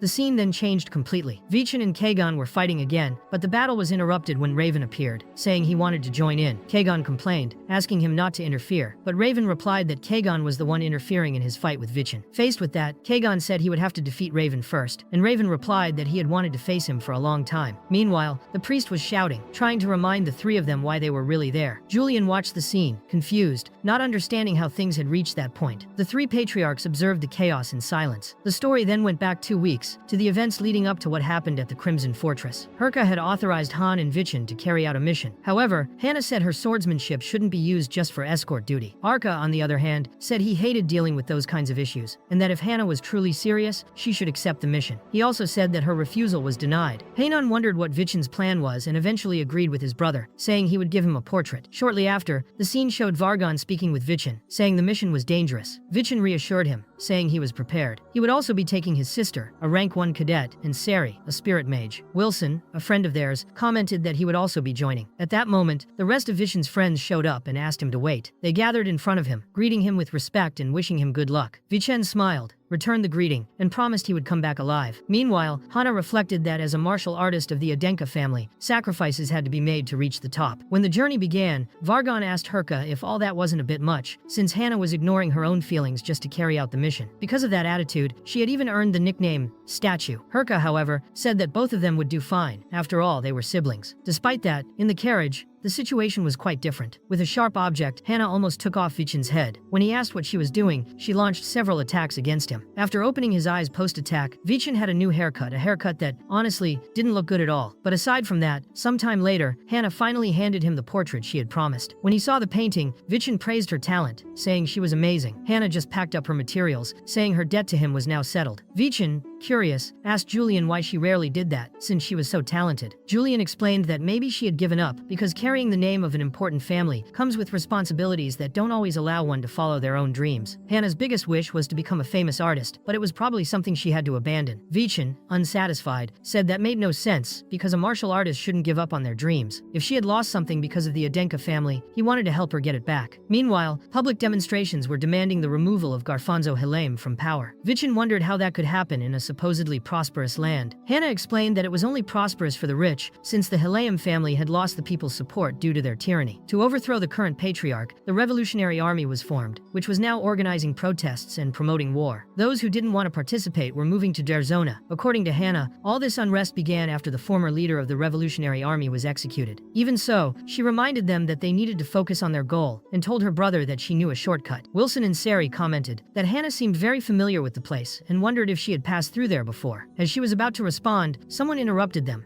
asking who was there. It was a group of martial artists from the Hilame family, who immediately launched an attack against Vichen and his sister. Vichen knocked some of them down with his fists alone, but one of the enemies managed to hit him with a powerful attack. Wilson and Sari were worried, but Hana told them to calm down. Vichen then realized his body felt lighter, a result of the mana pill he had taken at camp. Even so, the group ended up surrounded by more soldiers. Faced with the situation, Hannah revealed a blue gem, a symbol of the Hilame family, and introduced herself as Hannah Adenka of Crimson Fortress, saying she needed to reach Derzona. The soldiers were shocked to learn she was the granddaughter of the patriarch. Vichen, confused, wondered why she hadn't shown that earlier. At that moment, a smoke bomb was thrown at the group. Hannah recognized it as a bomb from the Revolutionary Army. Before she could react, she noticed that Vichen had vanished. Hannah ordered all the soldiers to find her brother as quickly as possible. She said they needed to hurry because Vichen might be in danger. Sari, however, found it hard to believe that he couldn't handle a group of untrained civilians. But Hannah explained that those people only started acting after hearing her name. Knowing that Vichen was related to her, the Revolutionary Army would definitely see him as an enemy, since she was the one who captured their leader and handed him over to the Hilame family. Elsewhere, Vichen was thrown into a carriage by 3 people. They commented that they had stolen all the military supplies from the soldiers, and that the tunnel led directly to the territory of Vartican. They believed the Hilame family wouldn't be able to find them after crossing through it. One of the men then asked who the boy was, and the woman replied that he was Hana Denka's younger brother, making him the perfect hostage. The man was surprised they had captured a direct descendant of the Adenka, but the woman said she had set a trap, and that it was actually easy. The man, suspicious, said that would only be possible if he had allowed himself to be captured. At that moment, Vishen struck him. Before the blonde man could understand what was happening, Vishen already had his sword pressed against his neck. He simply said they should follow the original path, because he wanted to meet the leader of the revolutionaries. When the man removed his mask, Vishen realized he already knew him. They had fought side by side in the sunburned fields. The man, distracted, ended up flipping the carriage. At that moment, another man appeared, saying he knew they would choose that path. He wore the blue bracelet of the Helame family. The girl called him a traitor and asked if he planned to sell them out to Garfonzo. The man replied that they were just rebels fighting Garfonzo in Hilayam territory, and that he would show them what it meant to be a model citizen. He then swallowed a mana pill, which completely transformed his body, making him resemble a demon. He declared that the power was wonderful and tried to attack the girl, but her little pet protected her. The man was surprised to see the attack stopped with a single hand and asked who that boy was. Vishen replied that he should introduce himself first. The monster mocked Vishen, but was interrupted when a giant boulder fell on its head. Vishen remarked that he knew mana wouldn't work against a body with dragon's blood, and that's why he had planned to collapse the cave from the beginning. He was beginning to understand that everything was connected. The pills, the dragon blood used by Tilavan, everything led back to the Helame family. There was still much to uncover in that territory. The girl tried to attack Vishen, but he easily defended himself. She asked what he was after all. First, he let himself be captured, then saved the group, and now he seemed to be on Hana's side. At that moment, a man appeared and told Harmona to stop, saying she was no match for that boy. Vishen asked who he was, and the man introduced himself as Laurent Helame, leader of the Revolutionary Army, the same one who had supposedly been captured and killed. The scene shifted to the outskirts of the Helame forest. While Vishen talked with Laurent, Harmona commented that he didn't seem all that impressive and questioned what the leader was thinking by bringing them there. But his friend Cal said Vishen was the hero of Maeltume, and Subin stated that he had saved his daughter. If not for him, he would probably have died in that place. Vishen had sent Sari to search for and rescue the man's daughter. The old man told Harmona that he was certain Vishen was there to help them, and Cal agreed. But Harmona still had doubts, saying she didn't know when he would reveal his true intentions. Laurent then asked Vishen if he wasn't the one who saved the people of Maeltume, but Vishen replied that he had done very little and that it was actually his parents. Laurent insisted, saying the survivors told a different story. Suddenly, a man appeared saying he needed to kill Vishen because he had discovered the hideout and knew that Laurent was alive. Laurent questioned whether they really had the strength to face him and asked Barum to calm down, saying everything was under control. Vishen realized that group was extremely cautious with outsiders, and he began to wonder what was really happening there. He then asked Laurent how he had survived. Laurent revealed that he had used dark magic and said that Barum had escaped from a homeless asylum. During his time there, he discovered he had a talent for dark magic. Barum asked if Vishen had ever heard of the corpse resurrection technique. That was how he created a fake body for Laurent, swapping it before the execution. This allowed him to fool everyone at that critical moment. Julian observed everything and commented that that was the kind of dark magic Tilavan used, but Laurent simply asked if Vishen could help them. Outside, he also asked if Vishen's sister had sent him. Vishen replied that she had sent him to bring down the Helames, believing it would bring great punishment to their own family. Vishen said he wanted to ask Laurent a question, and then asked why he had cut out his own eyes. The question caught him by surprise, as he didn't understand how Vishen knew that. Vishen explained that the scar was very well made, which indicated it wasn't done by an amateur. Furthermore, there were no signs of resistance, which led him to conclude that Laurent had done it to himself. Laurent confirmed it, saying he could no longer bear what he saw. The cities governed by his family were in ruins, and the citizens suffered before his eyes. It destroyed him inside, and he couldn't continue watching everything with his own eyes. Vishen then asked if there was any other reason for it. Laurent thought to himself that the boy had sharp perception, and, in that moment, understood why his sister had sent Vishen. Then Laurent asked if Vishen knew something called grace, a drug that granted monstrous power but was also extremely addictive. The Helium family had used this substance to divide the citizens. The more someone betrayed and cooperated with them, the higher their social status, and the more grace they received in return. As grace addicts began abandoning the battlefield, defenses grew weaker, and that was when Laurent decided to take away his own vision. Vishen said he deeply respected Laurent's decision, but at that moment, some people appeared claiming that the real Laurent was alive. Laurent was startled, as it was impossible for them to have discovered that path. Vishen then told him to hide as quickly as possible, and ran off to face the grace-addicted intruders. The fight quickly became difficult, as Vishen couldn't use mana. Julian warned that Laurent was in danger, and just as one of the monsters was about to attack him, Vishen jumped in the way and took the hit. His arm was burned in the process. Vishen thought they were completely ruined. He knew he wasn't an ordinary martial artist and that, if he fought seriously, he could win, but he also had to protect Laurent, who was blind. Facing two strong enemies in that state was impossible. When the monsters charged at Vishen, something unexpected happened. Their bodies were completely sliced to pieces. The one who had done it was Vishen's own sister, Hannah, who was also surprised to see that Laurent was still alive. Laurent immediately recognized her voice, but consumed by rage, Hannah lunged at him, asking why he was still alive. Vishen stepped between them and questioned what she was doing. He was confused because his sister usually didn't show emotions. Laurent then asked her if she still knew how to draw well. To Vishen's surprise, Hannah fell to the ground and began crying, saying he would never be able to see her drawings again. At that moment, Harmona appeared and asked if the leader was okay. When she saw who was sitting there, she realized it was Hana Adenka, which made her furious. She approached, slapped Hannah hard across the face, and asked why she was there, since she had nearly killed the leader. Then, the scene revealed a flashback. Harmona said their location had been exposed. Behind her, Hannah Denka appeared and attacked her. Hannah declared that Laurent's presence was required as a witness for the illegal and violent disturbances that had taken place in the city of Dersona. Harmona replied that that was a lie, and that they were taking the leader to his death. Hannah, however, claimed it was only an investigation with witnesses, and that he would be released after the interrogation. Even so, Harmona stood in front of Laurent and said she would not give up on the leader. That was when Garfonzo, Laurent's father, appeared and declared that no one would kill his son. He said Laurent had already done enough with that rebellion and could stop right there. But Laurent replied that he couldn't back down. They would fight until the end and were willing to sacrifice their lives for Helem. Garfonzo then confronted his son, saying that selling one's beliefs in exchange for their own vision didn't seem right. He asked if Laurent was willing to sacrifice his own nieces and nephews as well, reminding him that he had taught the girl how to draw. He said he had no idea how his heart, as a grandfather, would feel if that girl could no longer see. After hearing that, Laurent ended up following his father. A few days later, the execution of Laurent Helem was announced. Fortunately, they managed to switch his body in time, and he blended into the crowd in disguise. However, Hannah appeared, saying that this couldn't be happening because they had promised not to kill him. Crying and full of rage, she asked why her uncle was on the guillotine. That was how she witnessed the execution of Laurent's fake body, which traumatized her even further. Laurent explained that, in order to completely conceal his escape, he never told Hannah that he was still alive. Meanwhile, Garfonzo praised Hannah, saying she had done an excellent job, but also asked why she looked so down. For him, a hero who punished villains shouldn't have that miserable expression on her face. Garfonzo then said that Hannah would receive a reward for everything she had done and handed her a medal covered in blood. He praised her work and stated that soldiers should never show emotions. Meanwhile, Laurent asked Vishen if he truly intended to destroy the Hilliam family, as his sister had asked. Vishen firmly replied that he did. He was serious, and that's why he had also decided to support Laurent's cause. At that moment, Laurent made a request that Vishen meet with his father. The scene then shifted to Vishen standing before the Rinline mansion, where some soldiers demanded that he show his identification and obey their orders. Vishen replied that he was Vishen Adenka from the Crimson Fortress, and that he was there on a mission to meet his grandfather, the patriarch of the Hilliam family. The soldiers asked him to wait, but Vishen grew impatient and irritated, questioning whether they would really make the patriarch's grandson wait. He then pushed past the soldiers and entered the mansion on his own. Inside the mansion, there were even more soldiers. Vishen asked why so many were gathered there, and one of them explained it was because of the Hades assembly. The event was named after the Hades flower, the symbol of the Hilliam family. It was a friendly competition among martial artists invited by the family. However, due to threats from the Revolutionary Army, the preparations were being hindered, and the soldiers remained constantly on alert. Vishen remarked that it seemed his grandfather was abusing his power to control the soldiers, and questioned the presence of so many guards throughout the mansion, including at the entrance, which was supposed to receive guests. He suspected it was either a test or a show of force. Then, a man appeared, saying the soldiers were there in case of an incident, and that from that moment on, he would escort Vishen. However, Vishen, in a mocking tone, asked if a member of the Adenka family really posed a threat to the patriarch. He questioned who that man was really protecting from whom, and criticized the excessive use of soldiers just to receive him. He stated he would speak to his grandfather on his own. The man, enraged, attacked Vishen, but he dodged with ease. Vishen then asked if he truly wanted to pick a fight. Just by sensing a bit of Vishen's aura, the man began to wonder if the rumors from Mailtomb were true. At that moment, Garfonzo appeared and ordered everyone to stop. He dismissed the soldiers and asked Vishen to come closer, saying he was welcome to the Rinline family. Changing scenes, Garfonzo asked if he had overdone it with the soldiers. Vishen replied that he had, as everything had been quite unpleasant. The comment made Garfonzo apologize to his grandson, explaining that he had heard so many stories about him that he wanted to see with his own eyes. And indeed, the rumors did not seem exaggerated. Vishen, for his part, was impressed by his grandfather's presence. His aura was truly imposing, and his killing intent even more so. Garfonzo said he had wanted to meet Vishen for a long time, and that he was the bastard who killed his son. Vishen, on the other hand, said he was also eager to meet him, and thought he would finally get rid of that bastard. Garfonzo then asked what he was doing there. Vishen replied that he couldn't say, as public matters shouldn't be mixed with private ones. The answer made Garfonzo laugh and say he had been caught off guard. Even so, Vishen said he could at least reveal who had given him the mission, his mother. This revelation surprised Garfonzo greatly. He remarked that he had heard the mistakes of his son had been corrected, to which Vishen replied that he had merely been lucky at that moment. Garfonzo then asked if he was saying his son died due to a lucky strike, and the two fell silent. After a moment, Garfonzo broke the silence and said that Vishen didn't need to be nervous. In fact, he was grateful. If Vishen hadn't done it, he himself himself would have had to kill his own son with his own hands. In any case, Vichin was late. He explained that there had been a problem with the Revolutionary Army, which made Garfonzo furious. He asked how they dared lay hands on his grandson. Even with Vichin saying it was all right, Garfonzo remained angry, saying those bastards needed to be punished. He mentioned that some of them were using guerrilla tactics and asked Vichin how he thought he had dealt with it. Garfonzo then revealed that he had crushed the hands and feet of every one of the enemies, calling them sewer rats who needed to know their place. Vichin, in turn, remarked that it was hard to keep secrets from his grandfather and asked if he wasn't curious about his mission. He then revealed that his mission was to participate in the Haide's assembly, which surprised Garfonzo even more. Vichin showed a paper to his grandfather and said that there were people with high expectations for him. Laurent had already told him that their plan would take place on the day of the Haide's assembly, but his father kept constant surveillance, blocking all access to Dersona. That was why Laurent asked Vichin to become the bait. Vichin mentioned that the people he was about to name would be present at the event: the director and the headmaster of the Crimson Fortress, all the representative cadets, the second-class priest of Gaia Dulan, as well as his own father and mother. Vichin then thought that he himself would become the biggest bait in that place. The scene then shifted to the night before, where Vichin said there was not much time left until dawn, and that they needed to contact everyone he had mentioned. Wilson and Sari asked if the master had gone mad, while Hannah questioned whether all those people would really follow his plan. Since he himself wasn't sure, she said it was all irresponsible. Even so, Vichin asked them not to worry, assuring that everything would work out. The only problem would be contacting each of them, since they were all scattered and his grandfather couldn't find out. Harmona said they could take care of that. Laurent also explained that the Revolutionary Army had secret means of communication, and that it would be possible to send magical correspondence. Thus, all those summoned read the letters sent by Vichin, wondering among themselves what he was up to this time. Meanwhile, Vargon was talking about Elder Tilovan, asking the director if it didn't seem like he had been abandoned in his final moments. Herka asked if they could be behind it, and Vargon replied that very few people had enough influence to make the Council of Elders act. Herka then mentioned the word nightmare, the name of the group Light had referenced, and said that even his younger brother was involved. She asked how big this mess could become. Vargon answered that honestly, he couldn't be sure. Elsewhere, Versa said her son was going to set everything on fire, and that their role was to clear the path with that fire. Canton asked again if she was sure she wanted to go through with it, and Versa hugged him, saying yes, it was all right. Back with Vichin, he commented that his grandfather was probably preparing to receive the honored guests. Garfonzo, however, started laughing loudly, and Vichin asked what was so funny. The old man asked if that was all his grandson had to offer, and whether he truly believed he could be intimidated by something like that. Garfonzo explained that Helium was a territory built on exchanges between Samian, Vardican, and Adenka, and connected the domains of the three martial families. Even if something serious happened and the relationship with Adenka ended, it wouldn't affect the territory that much. Just like Versa had done, they would simply form alliances with other regions, and the remaining families would be eager to take Adenka's place. In short, Garfonzo said they wouldn't fall for childish tricks. Vichin, however, smiled and returned the question. If that was all to his grandfather, then what did he think of this? The scene then changed to Raven, who was excitedly reading Vichin's letter. In the Samian family, the one who received a similar letter was Kagon. Both said they were heading immediately to Helame, implying that the clash of titans was finally going to happen. Back to Vichin. He said he still dreamed of the events from 500 years ago, when the two of them fought a fierce battle and were later imprisoned until death. The only words left by Arslan were, "Surpass the Samian family and face the truth." Vichin wondered what awaited him. He woke up to his sister's voice, calling him and telling him to get ready, because the day had already begun. He then thought it wasn't time to be dreaming, because that was the day of the Haides assembly. The scene shifted to Dersona on the night before the event. That year marked the 200th anniversary of Helame, and festivals filled the region. The public was shocked by the presence of Patriarch, Kana Denka, and Lady Versa, questioning how they dared to step there after killing Master Daimar. Garfonzo cursed Vichin for managing to bring his father and mother to that place. Versa then introduced herself, but Garfonzo asked how she had the nerve to step foot there. She replied by saying that her brother was dead because of those hands, which only increased Garfonzo's fury. Versa commented that the name Helame was once highly respected. That made Garfonzo order her to stop insulting him and Dimar. But Versa went straight to Vichin and said that, as he requested, she had come to the assembly. Then she approached Hannah and apologized for not being able to protect her daughter in the past. However, she promised that from that moment on, things would be different. She said she was there to put an end to the rebellion that had begun. Julian explained that the rules of the Hades assembly were simple: a royal battle, with dozens of participants fighting simultaneously. Whoever survived until the end would be the winner. Hannah warned Vichin to be careful, as the event didn't include only the children of nobles. Commoners were also participating in that contest. At that moment, Kagon and Raven arrived. Kagon said he almost didn't recognize Vichin because of his haircut, and Raven noticed he had indeed cut it. Vichin replied that it was his sister who cut it, and thanked the two for responding to the letter he had sent. But Kagon made it clear that he didn't come for him. He just couldn't miss a good chance to destroy him. Raven, on the other hand, said that the moment was a great challenge for him, and that Vichin was finally fulfilling fulfilling the promise he had made. Vichin then told his grandfather that those were his friends and that they would participate in the assembly by his side. Khan approached the boys and asked if that was Raven, son of Pontianus Vardakan, commenting that he had a personality very similar to his father's. Raven asked if he knew him, and Khan replied that he, Valquia, and Pontianus used to gather frequently when they were young, a long-standing relationship. Suddenly, someone descended from the sky and landed right in front of them. It was Pontianus Vardakan, patriarch of the Vardakan family, who greeted his old friend Khan, saying it had been a long time since they last met. Pontianus seemed not to have aged at all. His presence surprised Vichin and Julian, who were shocked to see the patriarch there in person. Pontianus said he had come to Helame only to watch his son participate in such an important event. He didn't want to see him lose again. At that moment, both Vichin and Julian understood where Raven's personality came from. At the top of a building, Valquia watched the gathering and complained about the disloyalty of those men for meeting alone. Even Hannah was shocked to see the matriarch's presence and murmured that she couldn't miss the moment when the Samian house would reclaim its honor. Pontianus then provoked her, asking if she really thought she could defeat his son. Khan added that her honor could be trampled once more. Everyone grew tense. The continent's rulers were gathered in one place, and the atmosphere was overwhelming. Their presence demanded respect. They were imposing figures. Garfonzo, worried, thought that the most important thing at that moment was to prevent them from causing trouble, because if that happened, everything could turn into a battlefield. He tried to defuse the situation by telling the patriarchs that it wasn't the best time for them to be there, as a civil war was ongoing. However, the patriarchs questioned if he was really trying to kick them out in front of their own sons, which made Garfonzo back off immediately. In his mind, he once again blamed Vichin for the whole mess. In the next scene, Garfonzo was shown on his throne, visibly disturbed by the situation. He lamented the city being full of tourists and losing control. He then asked the butler about the Revolutionary Army's current status. The butler explained that after Laurent's supposed death, they thought the army would collapse, but instead it had been growing stronger. Garfonzo wanted to know if they had truly killed the real leader, but the butler said it seemed Vichin wouldn't leave that group alone. He was manipulating the revolutionaries like tools. Given that, Garfonzo said that since there was no other option, it was time to ask for help from Knight Mary. The butler was extremely frightened by the idea, saying they were far too dangerous. But Garfonzo, full of rage, shouted that all of this was Vichin's fault, and that they needed to take control of the Hydes assembly. Meanwhile, everyone was commenting on Vichin's new haircut, although, apparently, he was the only one who liked it. Sari, visibly embarrassed, asked if Vichin would like to walk with her for a bit. But Raven, ever the empath, interrupted and pulled Vichin away, prompting Herka to tease Sari, laughing at the situation. Vargon commented to Hannah that from that moment on, the Hades assembly was no longer just a traditional Helame event. Now it had become a representation of the power and intentions of the main families. He said that before arriving, he had crossed paths with Gaia temple officials, several reporters from different regions, mid-level clans, and tourists. Then, as he spoke, a magic portal opened behind him. From it emerged the sixth master, Helios, who addressed Vargon, saying it was a pleasure to see him again. Though the timing was inconvenient, he wanted to renew his proposal, that Vargon take the position left by his deceased sister as a new tower master. The scene shifted to a table where the three of them were eating together. Raven asked why Vichin and Kagon weren't eating, but it was clear that the patriarch's presence was so imposing that both had lost their appetite. Pontianus Vardakan then asked how long it had been since they gathered like that, and Valquia replied that it had been about 10 years. Pontianus suggested they play something, just for fun, but Khan, though interested, said it was better to leave it for another time. After all, that day, the true protagonists were their sons. Vichin commented to Julian that although they all seemed like friends, he could see something else beneath the surface. Ambition was a natural instinct for those who lacked emotion, and that meeting, though cordial, was just the surface of a much larger game. The stronger such emotionless beings became, the more they would grow in power. At that moment, the rivals were sitting side by side, but Vichin didn't feel comfortable. Kagon was even worse, trying to stay calm at all costs, knowing that one wrong word could cost him his life. Unlike them, Raven seemed unfazed by the patriarch's presence, and said he wanted to ask a question. With complete sincerity, Raven said he felt that all the leaders there were extremely powerful, but he wanted to know who would win in a battle between them. The question left Vichin and Kagon completely stunned. To them, that was practically a death sentence. The three patriarchs then stood up with a threatening aura, saying they could very well test that theory right there. Meanwhile, everyone was amazed by the presence of the Tower 6 Master. Herka asked if he really intended to make that pagoda Vargon into a new Tower Master, but Vargon replied that Helios already knew how he felt about that tower. Still, Helios insisted, asking if he missed his sister, the famous Lord Barnell, who had overwhelming talent. Now, the position at the tower could be his, since he had reached level 5 through experience in mercenary life. Helios explained that the tower would follow a new path, and that path needed talent like Vargon's. Herka reacted immediately, saying they couldn't take Vargon from her. But Helios asked whether she could really help Vargon achieve the dream he had admired all his life. At the same time, the patriarchs were on the verge of confrontation, but Vichin felt something strange in the air. Then, suddenly, all of them began to laugh, off, all except Khan, who remained serious. The patriarch said that although they could fight, there would be nothing to gain from it. Their strength existed to protect their families. Valkyria then looked at Khan and declared that she would definitely fight him one day. Khan responded that he too looked forward to that moment. Someday, without a doubt, they would face each other, and for warriors, that was the greatest joy possible. Pontianus looked at his son and asked who he thought was the weakest among the patriarchs. Raven thought for a moment and answered, confidently, that his father was clearly the strongest. Valkyria then asked her own son what he thought. Kagon replied that the Adenka family was the weakest of them all, since the Vardakan leader possessed the legendary piercing spear and his mother, Kesak, while the Adenka,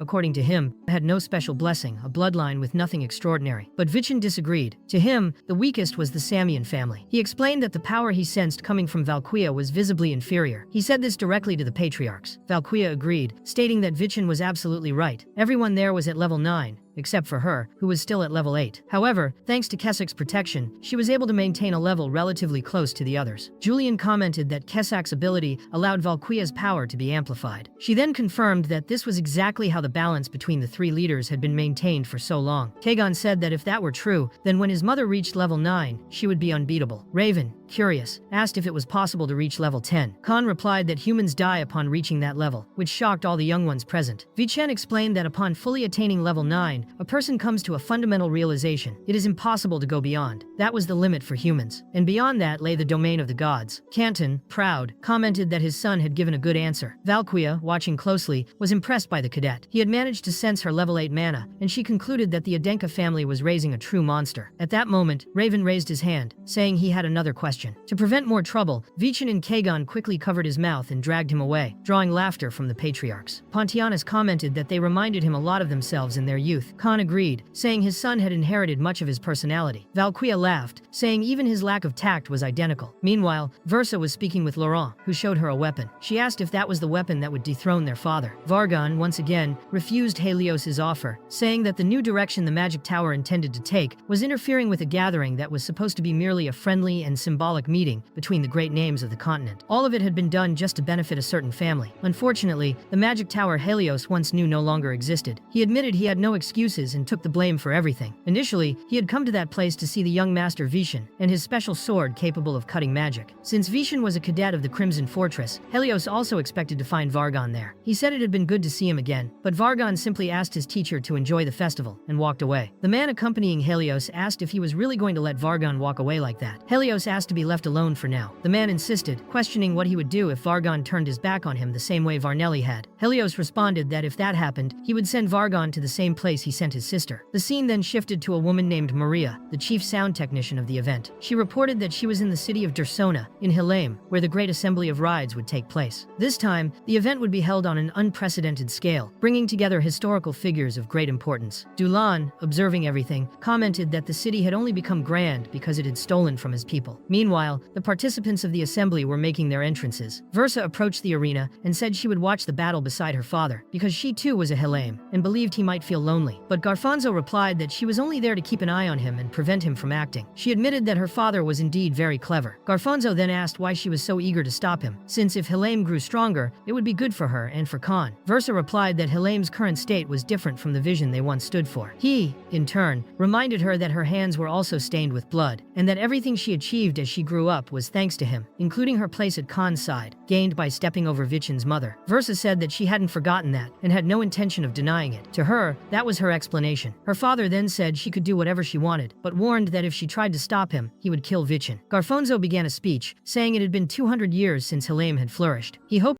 this event would mark a new blossoming, as brilliant as the Hide's flowers, which gave their name to the assembly. Everyone celebrated. Meanwhile, Vichin was reflecting. He said that yes, Hilame would flourish again, but only after it rid itself of the evil represented by his grandfather. Garfonzo, on the other hand, was laughing, convinced he could continue acting freely. But Vichin believed that next time, it would be his grandfather who would end up inside a coffin. The countdown began, and the assembly commenced. The battle started shortly after. A man observed that those young people would keep an eye on each other to protect their family's honor, and that in that moment of distraction, his unit specialized in magical elemental swords would find an opening to kill Vichin. Garfonzo believed the arena was full of martial artists under his command, and that everything would end once Vichin was out of the game. However, when one of those men tried to attack Vichin, 3 young warriors appeared and struck first, calling them losers who shouldn't interfere. Then, a part of the conversation between Lauren and Versa was shown. He explained that the object they possessed was the Eye of Etnia, a magical tool created by the matriarch of the Rinline family, named Etnia. Versa spoke about Helium and the legendary Dragon King Abeltan. She believed Etnia had fallen in love with a powerful warrior from the dragon race named Abeltan, but that it had been a tragic love. She had courted him intensely, but since they were from different species, they could not be together. Lauren said that several treasures and magical tools Etnia created for Abeltan were still scattered across Helium territory, and the Eye of Etnia was one of them. This tool was made to protect Abeltan from danger, and worked as follows. Any object touched by that magical wedge would become transparent, allowing someone to pass through the open space. He threw the object into the middle of a mountain and asked Vichin to take it with him to the stadium the next day. Versa asked if he knew what they were planning to do with it, and Vichin replied that they intended to gather proof of his grandfather's crimes in front of everyone present. He gave as an example the magical crystal factories in Maeltoom, used to melt the blood of the dragon race and transform it into grace. For that, they would need facilities as large as those in Maeltoom, and his grandfather would never leave such factories outside of Dursona. Versa then confirmed that the grace production factories were indeed in Dursona, and that the only place large enough to hide one of them was the main arena. The scene then shifted to a man, explaining that once inside the stadium, participants would be monitored by several magical crystals. If they detected someone no longer capable of fighting, that person would be immediately eliminated and teleported out of the arena. The final goal was to defeat as many opponents as possible. At that moment, a red-haired man with a scar asked, looking directly at Vichin, what would happen if someone accidentally killed an opponent during the match? The instructor answered that in a friendly match, nothing could be done in case of death. Vichin realized then that things would be far more difficult than he had imagined. If he wanted to reveal the entire arena using the Eye of Etnia, he would have to hold it in his hand for a while and infuse mana into it. In other words, Vichin would have to stand still in the middle of the stadium to use the Eye of Etnia, but that posed a huge problem, as everyone there wanted to kill him. The only way to avoid that would be by winning the tournament. However, it was impossible to defeat all of Helium's elite troops alone. That was when two young warriors entered the scene. Vichin approached them with a proposal. He suggested that the three of them focus solely on the Helium soldiers until only the three of them were left. That way, they could fight each other without external interference. Garfonzo, observing the situation, became irritated. He couldn't understand why they were helping Vichin. Even so, the two young men quickly began eliminating the surrounding soldiers. While fighting,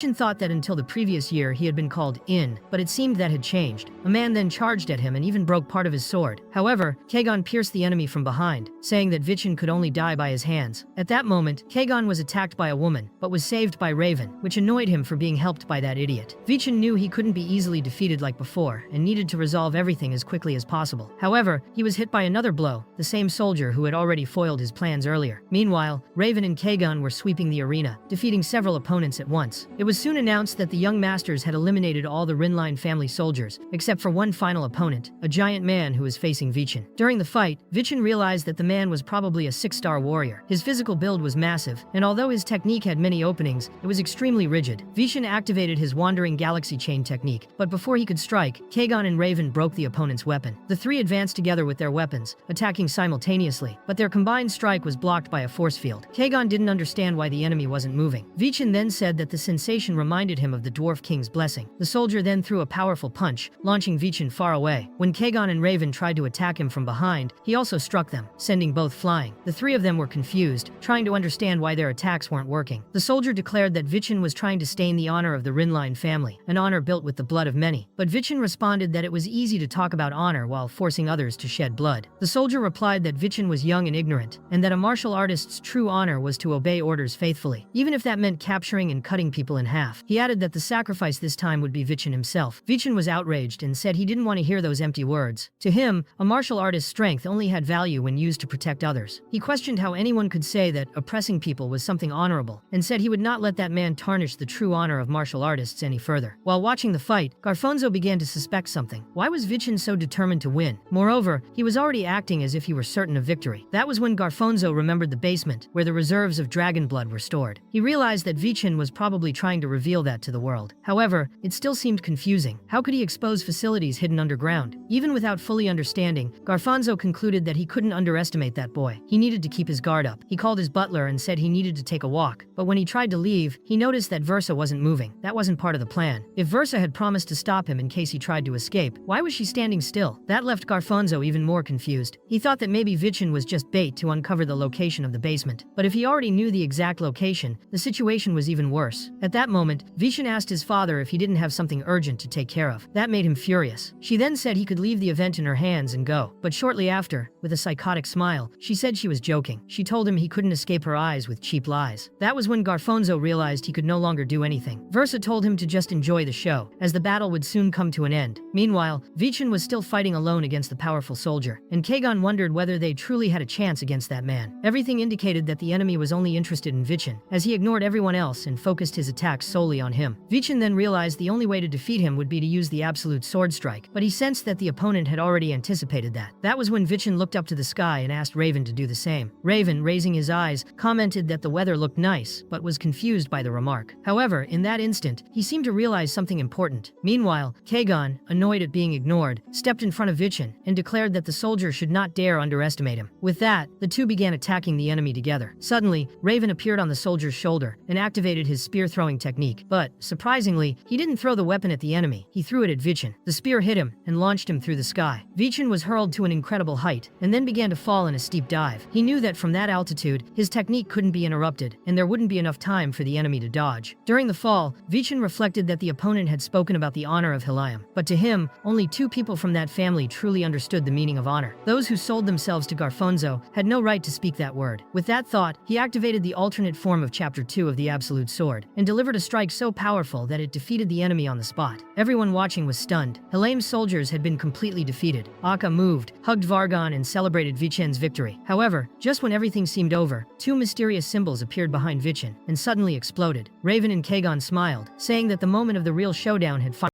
arrived. Vishen declared that this was the final part of his plan, and that from now on, the battle depended solely on him. Versa had warned that there was a flaw in the strategy, as there was no guarantee he could defeat those kids, but Vishen responded with confidence, saying that the honor of Aiden was at stake. He swore he would win because Versa was begging for it. Meanwhile, Garfonzo watched from afar and muttered for his grandson to just die already. It was the beginning of the true battle between titans, and the three charged at each other without hesitation. Kagon said he would deal first with the son of Vardakin, and launched a powerful attack at Raven, who easily blocked it with his spear. Raven taunted him, asking if that was all he had, and said he expected something more impressive. Kagon replied that, since he asked, he would show his true strength, and the two began an intense fight. Vishen, seeing the opportunity, decided to strike while the two were occupied. He activated a giant electric current, combining it with his Amaluni sword technique, unleashing a devastating attack. The strike was so powerful that even Raven was impressed, saying that Vishen was amazing, and that he wouldn't fall behind. During the exchange of blows, Kagon used his blood full moon technique, forcing both opponents to retreat. Vishen noticed that the mana flow from the Crimson Emperor was much more intense. If nothing changed, Kagon wouldn't last much longer. He was aiming for a quick fight and knew that if he didn't give everything he had in that strike, he would lose. The three of them then activated their blessings simultaneously and charged with everything they had. The impact was so violent that it caused a massive explosion in the arena. When the dust began to settle, Vishen was still standing, holding a firm stance despite being covered in wounds. He said he hadn't expected to leave the fight unscathed, but the injuries were deeper than he had imagined. Still, he wanted to know what had happened to the other two. As the visibility improved, he saw that Raven and Kagon were also standing, in similar condition. Julian, watching from a distance, commented that it was to be expected, since the sons of Samian and Vardakin were not easy opponents. Vishen found the total silence strange. After such a spectacular explosion, there were no cheers or applause. He realized something was wrong. He quickly reactivated the absolute sword slash. Raven and Kagon, exhausted, were frightened to see that they didn't have the energy to dodge. Vishen launched a slash that passed precisely between the two, without hitting them. They were confused, thinking he had missed the attack, but soon they were surprised, as a rift opened in space, seemingly in the middle of nothing. Vishen then revealed that they had been trapped inside the arena. Outside, the audience continued cheering, believing the battle was still going on. Versa, watching, was startled and wondered what exactly was happening there. Garfonzo thought to himself that he would finally get to see his grandson die. Smiling, he made an announcement to the crowd, explaining that there had been a mistake in the magic needed for the event. The magic tower would need some time to resolve the problem, and for safety reasons, the arena would be temporarily sealed with a barrier. Upon hearing this, Versa was alarmed, as her investigation had found no sign of something like this happening. Upset, she tried to confront her father, asking what he was doing. But Garfonzo, still smiling, replied that it was just a safety measure and revealed that he had help from some friends in Dersona. He said that once the barrier was lifted, all All they would see was a scene where the three had destroyed each other, though it would all be part of a carefully constructed illusion. Desperate, Versa jumped on her father's neck, begging him to get the boys out of there as quickly as possible. But Garfonzo accused her of being jealous of Sarvana and said she had failed by betting everything on her son. Versa then ran off, determined to help the three boys as soon as possible. Meanwhile, Khan suspected that greedy old man was plotting something. He approached the patriarchs, saying he was going to get a drink, but Valkyria found it odd, knowing he wasn't one to drink. Khan said he had heard about a rare drink from Helame, a dirty drink that appeared without explanation. Both patriarchs immediately understood what he meant. Inside the barrier, Kagon asked if they were really trapped in there. Vishen confirmed, saying the fissure created by his absolute sword slash was closing quickly. The magic that trapped them was cast by a mage with abilities beyond comprehension, and he was still feeding mana into the barrier to restore it. Even with serious injuries, the magic that should have transferred them out of the arena wasn't working. Kagon realized the plan was to make sure they didn't leave alive. Vichan also understood that, facing someone capable of casting such powerful magic, they couldn't win in their current condition. They needed to escape as soon as possible. But suddenly, he saw Kagon and Raven being strangled by a man. It was none other than Helios, the master of the tower. The sight left Vishen completely in shock. Helios remarked that the absolute sword slash was an interesting technique and that he hadn't expected it to create a rift in his magic. When Vishen asked why he was helping Garfonzo, Helios simply said there was no reason to answer,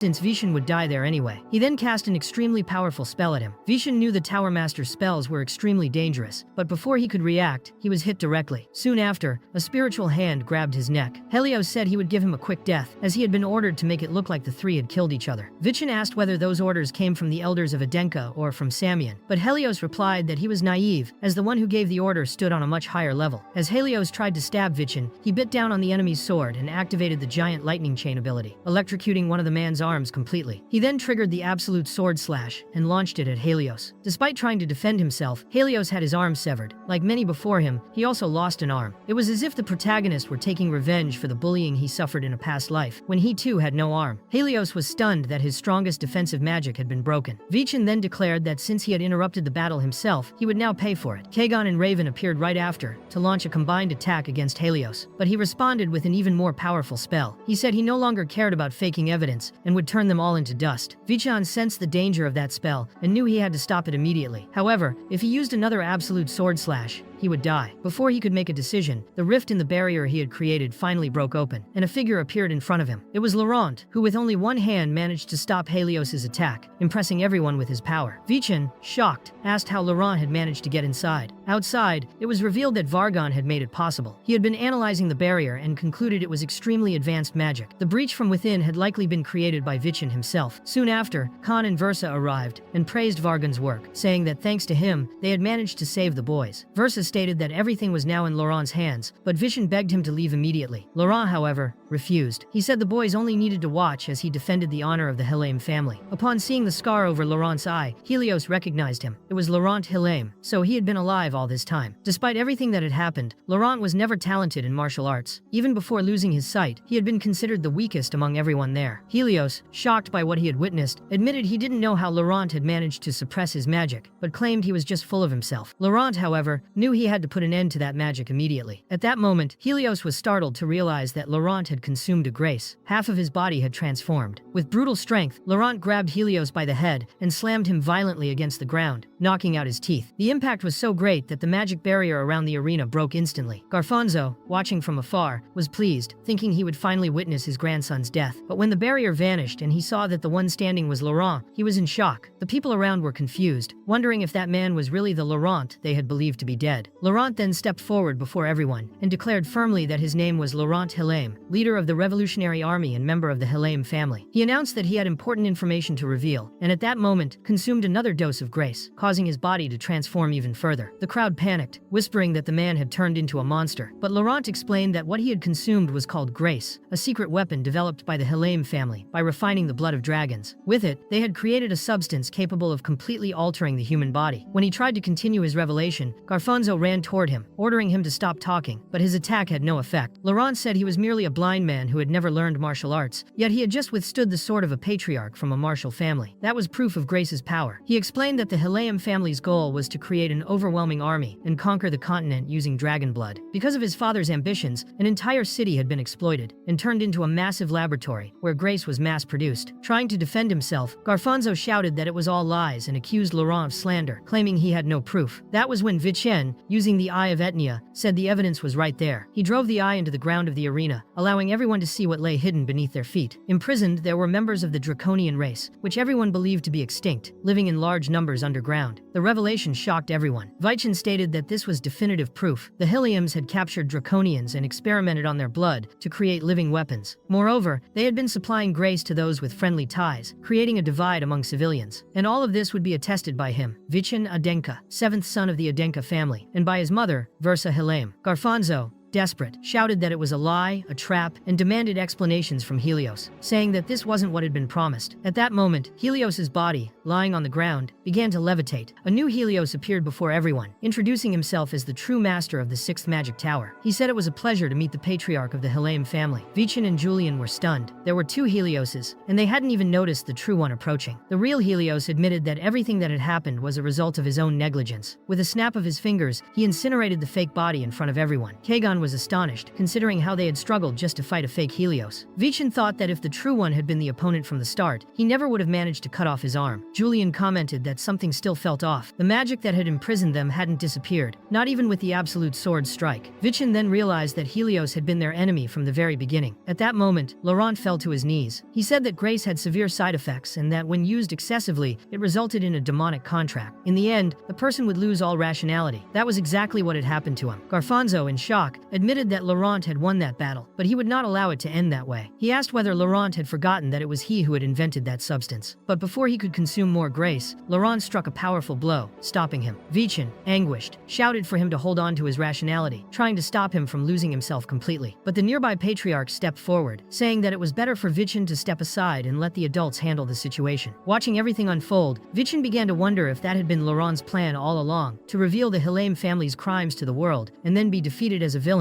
taking all of his lineage's sins with him to the grave. Vichen said he felt sorry for Laurent, and even if letting him die was the safest choice, he simply couldn't stand by and watch it happen. So he told the patriarchs that he would face Laurent himself, but Valquia explained that she understood how much he cared for his uncle, but Laurent had already signed a contract with a demon and had completely lost his sanity. Therefore, the best option was to end it as quickly as possible. Pontianus added that if Laurent escaped from the arena, it could lead to a huge disaster. At that moment, Khan asked his son if he had a plan. Vichen replied that he did. If it really was a demonic contract, then there was still a chance. This wasn't the first time he had tried to save someone from its effects. Upon hearing that, Khan immediately remembered the case of Malone. Vichen then said that, besides everything else, he had made a promise to his mother to destroy Hilame, and now he asked his father to help him fulfill that promise. Suddenly, Laurent attacked Vichen from behind, but Khan managed to protect him with just one hand. Right after, Khan asked the patriarchs to allow the monster to strike 3 times, and, in the meantime, to let his son handle the situation. The patriarchs, startled by Khan's boldness, thought he was going too far because of his son, but that only confirmed that Vichen was truly the son of Sarvana. Pontianus then smiled and wished the boy good luck, while Valquia told Khan that he now owed her one. Khan replied that he would certainly return the favor in the future. Then he struck a powerful blow on Laurent, saying the rest was now up to his son. Focused, Vichen recalled a conversation he had with Hannah. He had asked her how to fight people who used grace, since she probably knew a method or two. After all, she had defeated high-ranking citizens who had attacked Laurent himself, and Vichen wanted to know how she had managed that. Hannah had replied that there were 2 methods. The first was to overpower them with brute physical strength. Their scales might be tough, but in the end, they were still living beings. If crushed by a boulder or hit by a cannon, they wouldn't get up again. But Vichen insisted, pointing out that she had won using only her sword. Then Hannah explained the second method. She said that grace turned a person into a weakened version of a draconian, which meant their scales weren't as dense as the real ones. There were small gaps between them, and if the swordsman had the vision and speed, they could strike directly at the flesh, bypassing the defense. Vichen then thought about Hannah's blessing, the mad sculptor Michaelian, which made her sword faster and more precise. That was how she managed to defeat those enemies so easily. Vichen concluded that his galactic wanderer could help him with the speed. What he lacked now was the vision to see the gaps between the scales. That's where Julian came in. With his divine eyes, he could perfectly remember mana circuits after just one observation. And now, that monster had already launched 2 attacks on Vichen. The next one would be the last chance. However, the wound on Vichen's side was starting to affect him. Even so, Julian encouraged him, telling him not to make Hannah sad again. At the moment when Laurent prepared his third and final strike, Julian shouted that he had found the gap. There were 4 weak points from the torso to the shoulder, and he asked Vichen to picture the exact trajectory of the sword passing through all of them. Vichen then said that he could see it. It was the same path he had seen in the Black Sword during the fight against Malone. He knew that if he failed now, he wouldn't be able to save Lord Laurent. With all his conviction, Vichen once again unleashed the cut of the Absolute Sword.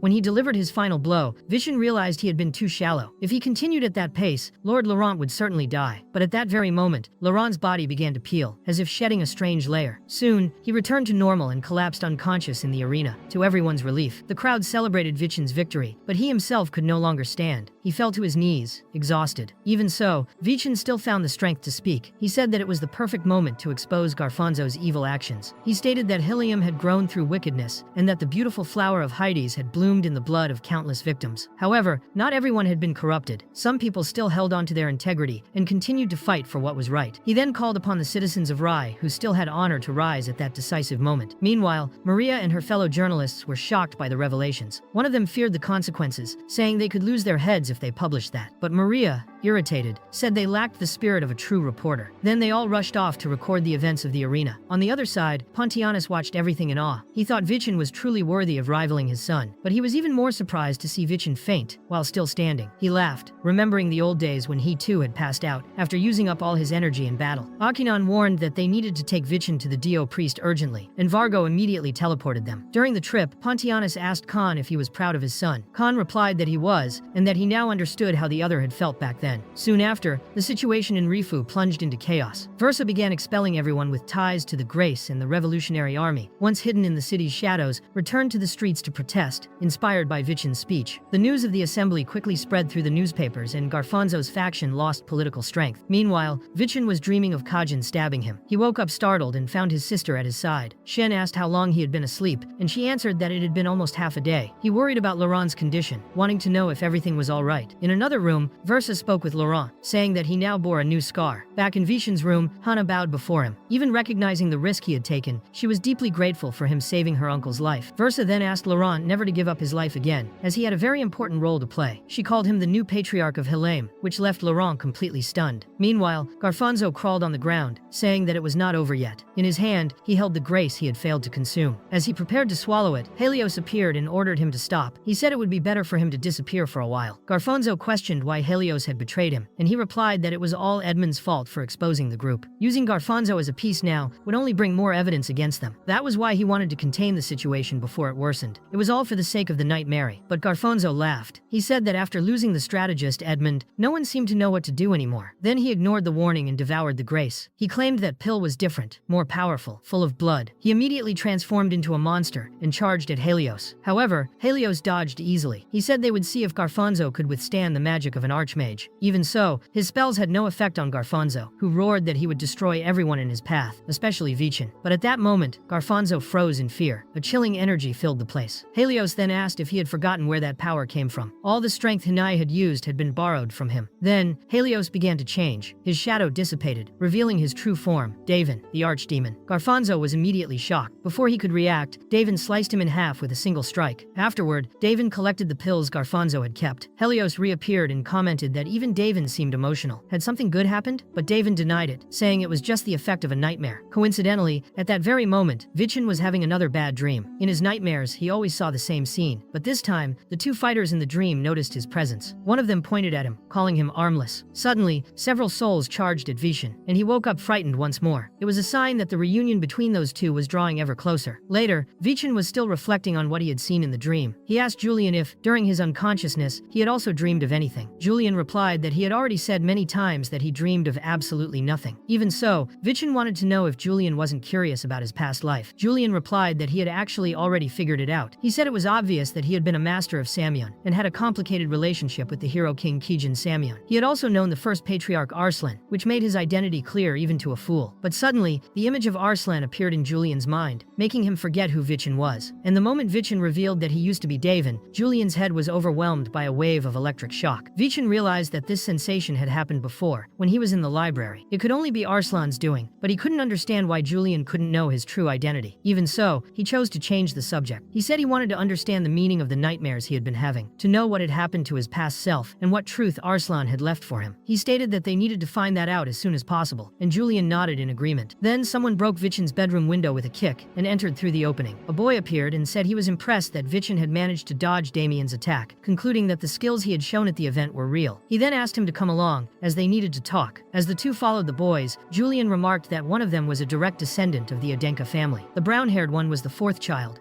named Abel Adenka, and the other was the fifth, Damien Adenka. Vichin commented that the place was already quiet enough and asked why they were so eager to talk to him. Abel, impatient, pointed his sword at Vichin's neck and asked if he was joking with them. Since Vichin's body had not yet recovered, he couldn't fight back. At that moment, Hannah appeared and stood in front of him, protecting him. She said she wouldn't forgive anyone who tried to harm Vichin, even if they were from the same family. Abel then said that Vichin seemed to be trying to become the new family patriarch, but in truth, Vichin had never thought about that. He had always just been the armless Daven, a useless person who never had to deal with that kind of responsibility. Now, however, he was in the middle of a power struggle between direct descendants. Vichin explained that he had only one goal, to fulfill the will of the Adenka, surpassing the Samian, and thus uncover the truth left behind by Arslan, the first patriarch. Damien, smiling, said he liked when more people were willing to fight him, but he questioned whether Vichin's goal wasn't too strange. After all, 500 years had already passed. Surely some Adenka descendant had already beaten a Samian before. That made Vichin think. What he said made sense. Damien continued, saying that maybe that was exactly why Vichin was searching for the truth, because he felt nothing special from a friendly duel. And the same thing had happened with Dea,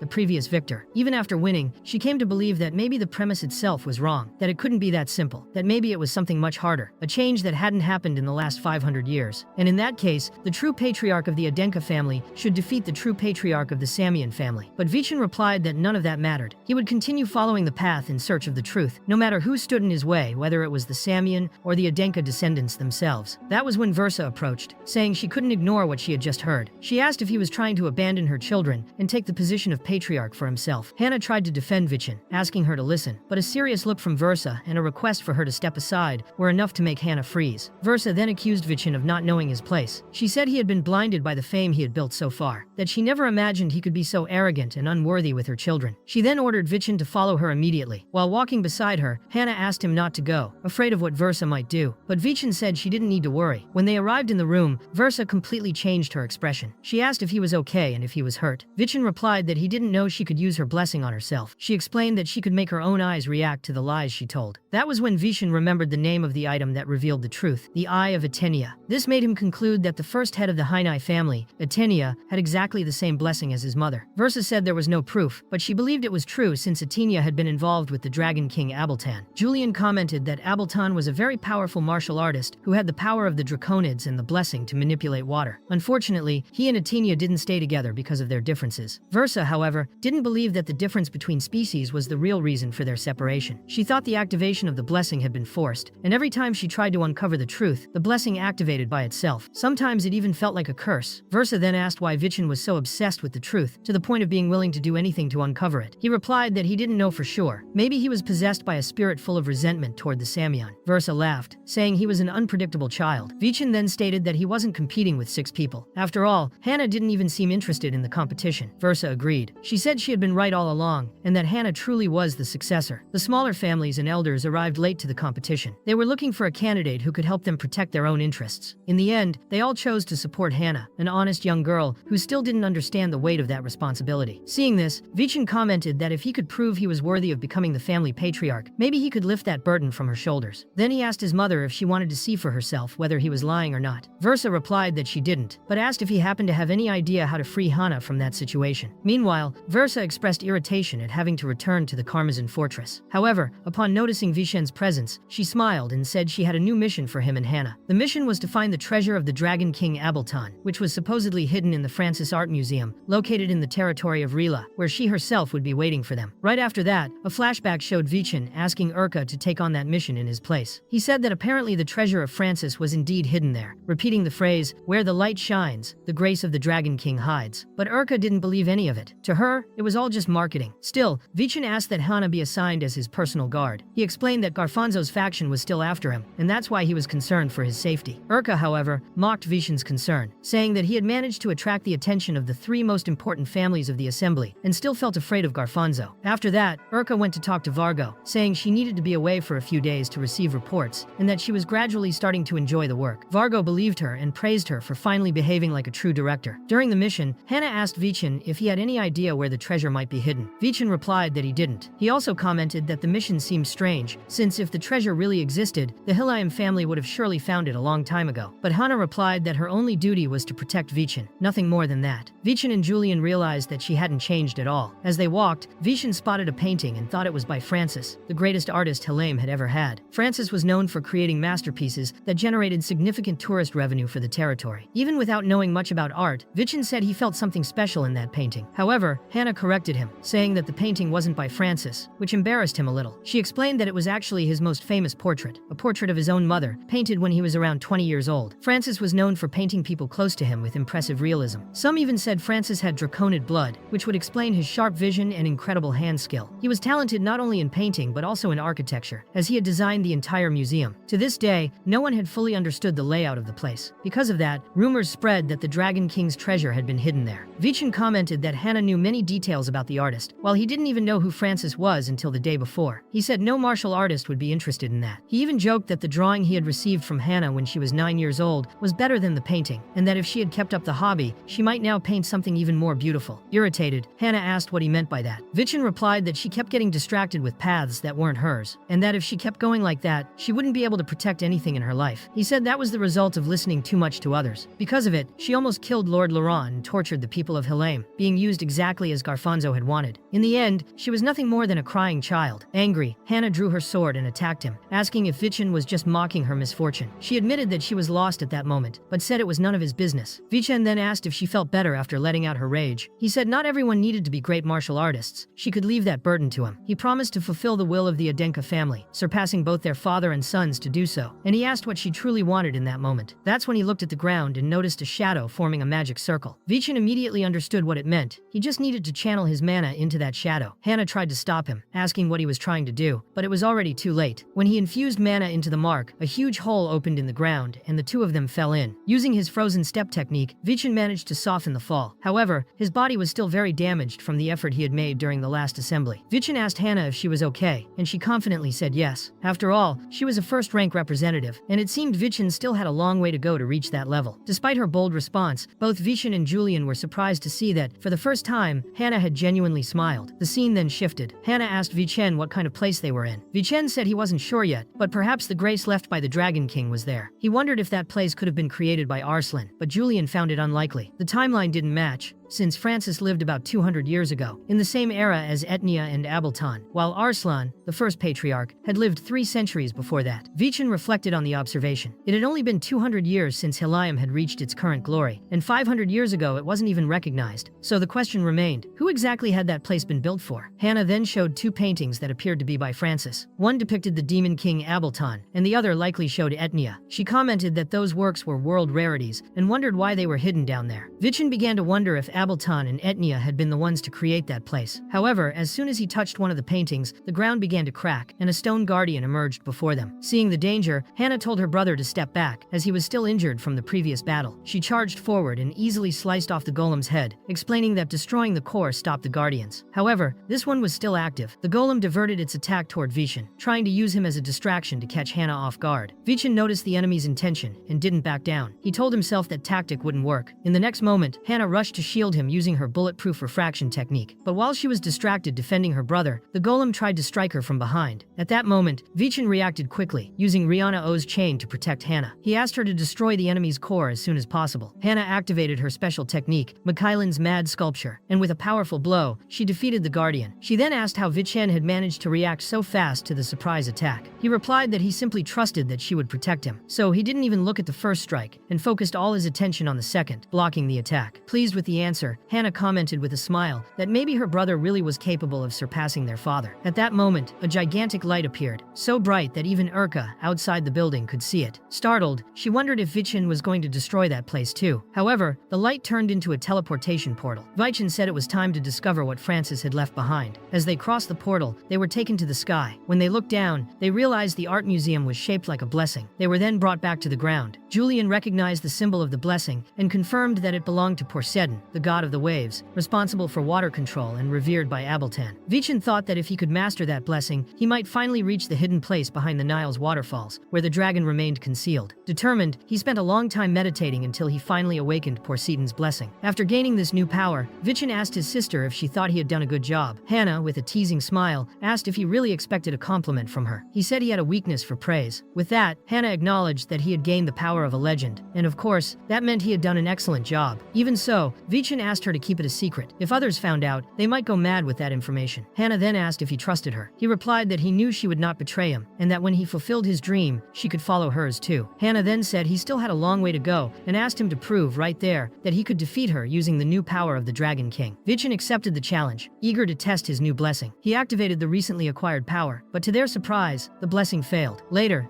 the scene changed. Vichin was still reflecting on why it had not worked. He was certain he had felt the water mana flowing through his body. Then Julian, thinking calmly, commented that the god of the blessing had not revealed himself this time. That had never happened before, and Vichin began to wonder if there was something else hidden in that place they had yet to find. Hannah mentioned that when he pushed the portrait of Abeltan, the guardian had been summoned. That made her believe the painting of Etnia also hid some kind of secret. When she pressed that painting, the ground began to shake again. However, this time, instead of summoning another guardian, a new portal opened directly and definitively. Without hesitation, the two went through the portal. On the other side, they found a vast, dark, and deep passage. The place was clearly unnatural. It seemed to have been shaped by magic. Soon after, shadows began to appear out of nowhere. No matter how much Vichin and Hannah fought and defeated some, more and more kept appearing. In no time, they were completely surrounded. Faced with that, Vichin thought for a moment, and then asked Hannah to keep secret what she was about to see. He extinguished the light around him and, in that moment, activated his salmon aura, calling upon the creatures of that space. With a firm voice, he asked them to guide the hero of the prophecy to the arrangement of the Dragon King. Hannah, shocked by what she was witnessing, couldn't understand how Vichin was using the power of the Crimson Emperor. The surrounding shadows responded to the call and welcomed the one who could see the truth. Vichin asked if the larger shadow was the leader of the group, and she confirmed it. It was the shadow assassin called Belone, who said he had been waiting for Vichin all this time. Vichin then revealed that he was looking for the arrangement of the Dragon King, Abeltan. In response, Belone showed an ancient ring and stated that it was the grace left behind by the Dragon King. The piece, according to him, was the final key to reaching the celestial fruit. Hannah looked at the ring and noticed it was incomplete. The shadow confirmed it. The ring had been split into two parts, and that was a symbol left for the king's descendants. Vichin asked where the other half of the ring was. Belone replied that it should be in the hands of someone worthy. If Vichin did not have it, perhaps he was just an intruder. Then, without further warning, Belone tried to attack him, but Hannah stepped in front, protecting her brother. She said he had already revealed his secret, and that should be enough. Even so, the shadows began attacking them all at once, advancing with force. Belone approached Vichin,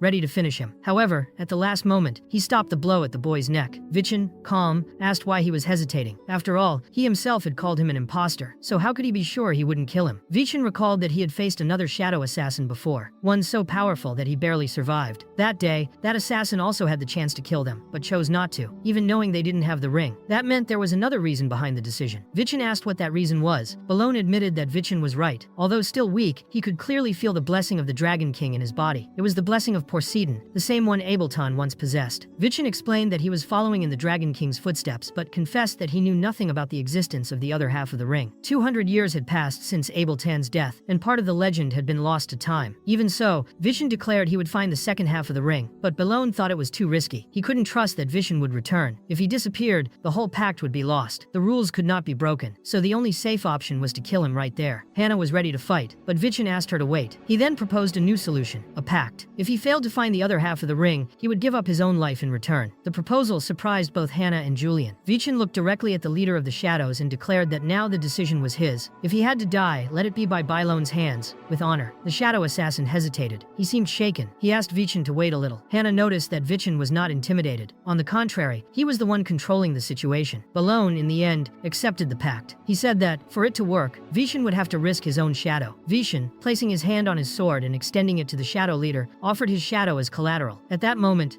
Vichin's shadow was captured. Belone explained that, from now on, he would guard that shadow. Vichin would have until the 7th new moon to fulfill the pact and find the other half of the ring. If he succeeded, his shadow would be returned, but if he failed, his body would collapse and he would die. Vichin responded calmly. He said there was nothing to fear, because he would not fail. With that, they returned to the portal entrance. There, Vichin remarked how strange it was not having a shadow cast at his feet anymore. Julian, on the other hand, was desperate upon realizing they had only 7 months to solve everything. But Vichin said that, in truth, he was happy. The path they needed to follow was becoming clearer. However, there was another problem to solve. Hannah had witnessed everything. When Vichin tried to explain what had happened, Hannah interrupted him. She said she didn't want to know any of it. Their only goal was to find the grace of the Dragon King. Vichin asked if she had no questions about everything she had seen, but Hannah only replied that he had asked her to keep it secret. Hannah decided she would keep Vichin's secret for the rest of her life, as he had requested. However, at that moment, Director Herka appeared, complaining that they always ended up destroying part of the buildings. With irony, she asked if Vichin's mission still wasn't finished. Vichin replied that it wasn't, but asked her not to worry. Herka mentioned that she wanted a report from Hannah, but Hannah herself said that Vichin should be the one to do it, since he had handled all the situations with his own abilities. Herka then started teasing Vichin, saying that Vargon too had even managed to win over Hannah. Even so, Vichin said it was necessary to close off that place because any unsuspecting visitor could fall into the hole they had left behind. Herka agreed and said they would take care of it. The scene changed. Vichin went to Helium to speak with the new patriarch. As soon as he bowed before Laurent, the man asked him to stop that, saying he was only a temporary patriarch. Still, Versa advised Laurent to get used to the respect, because now he was the most powerful man in all of Helim's territory. Laurent explained that they were organizing civilian groups with different jurisdictions to compete with each other. The idea was to distribute power as much as possible, so that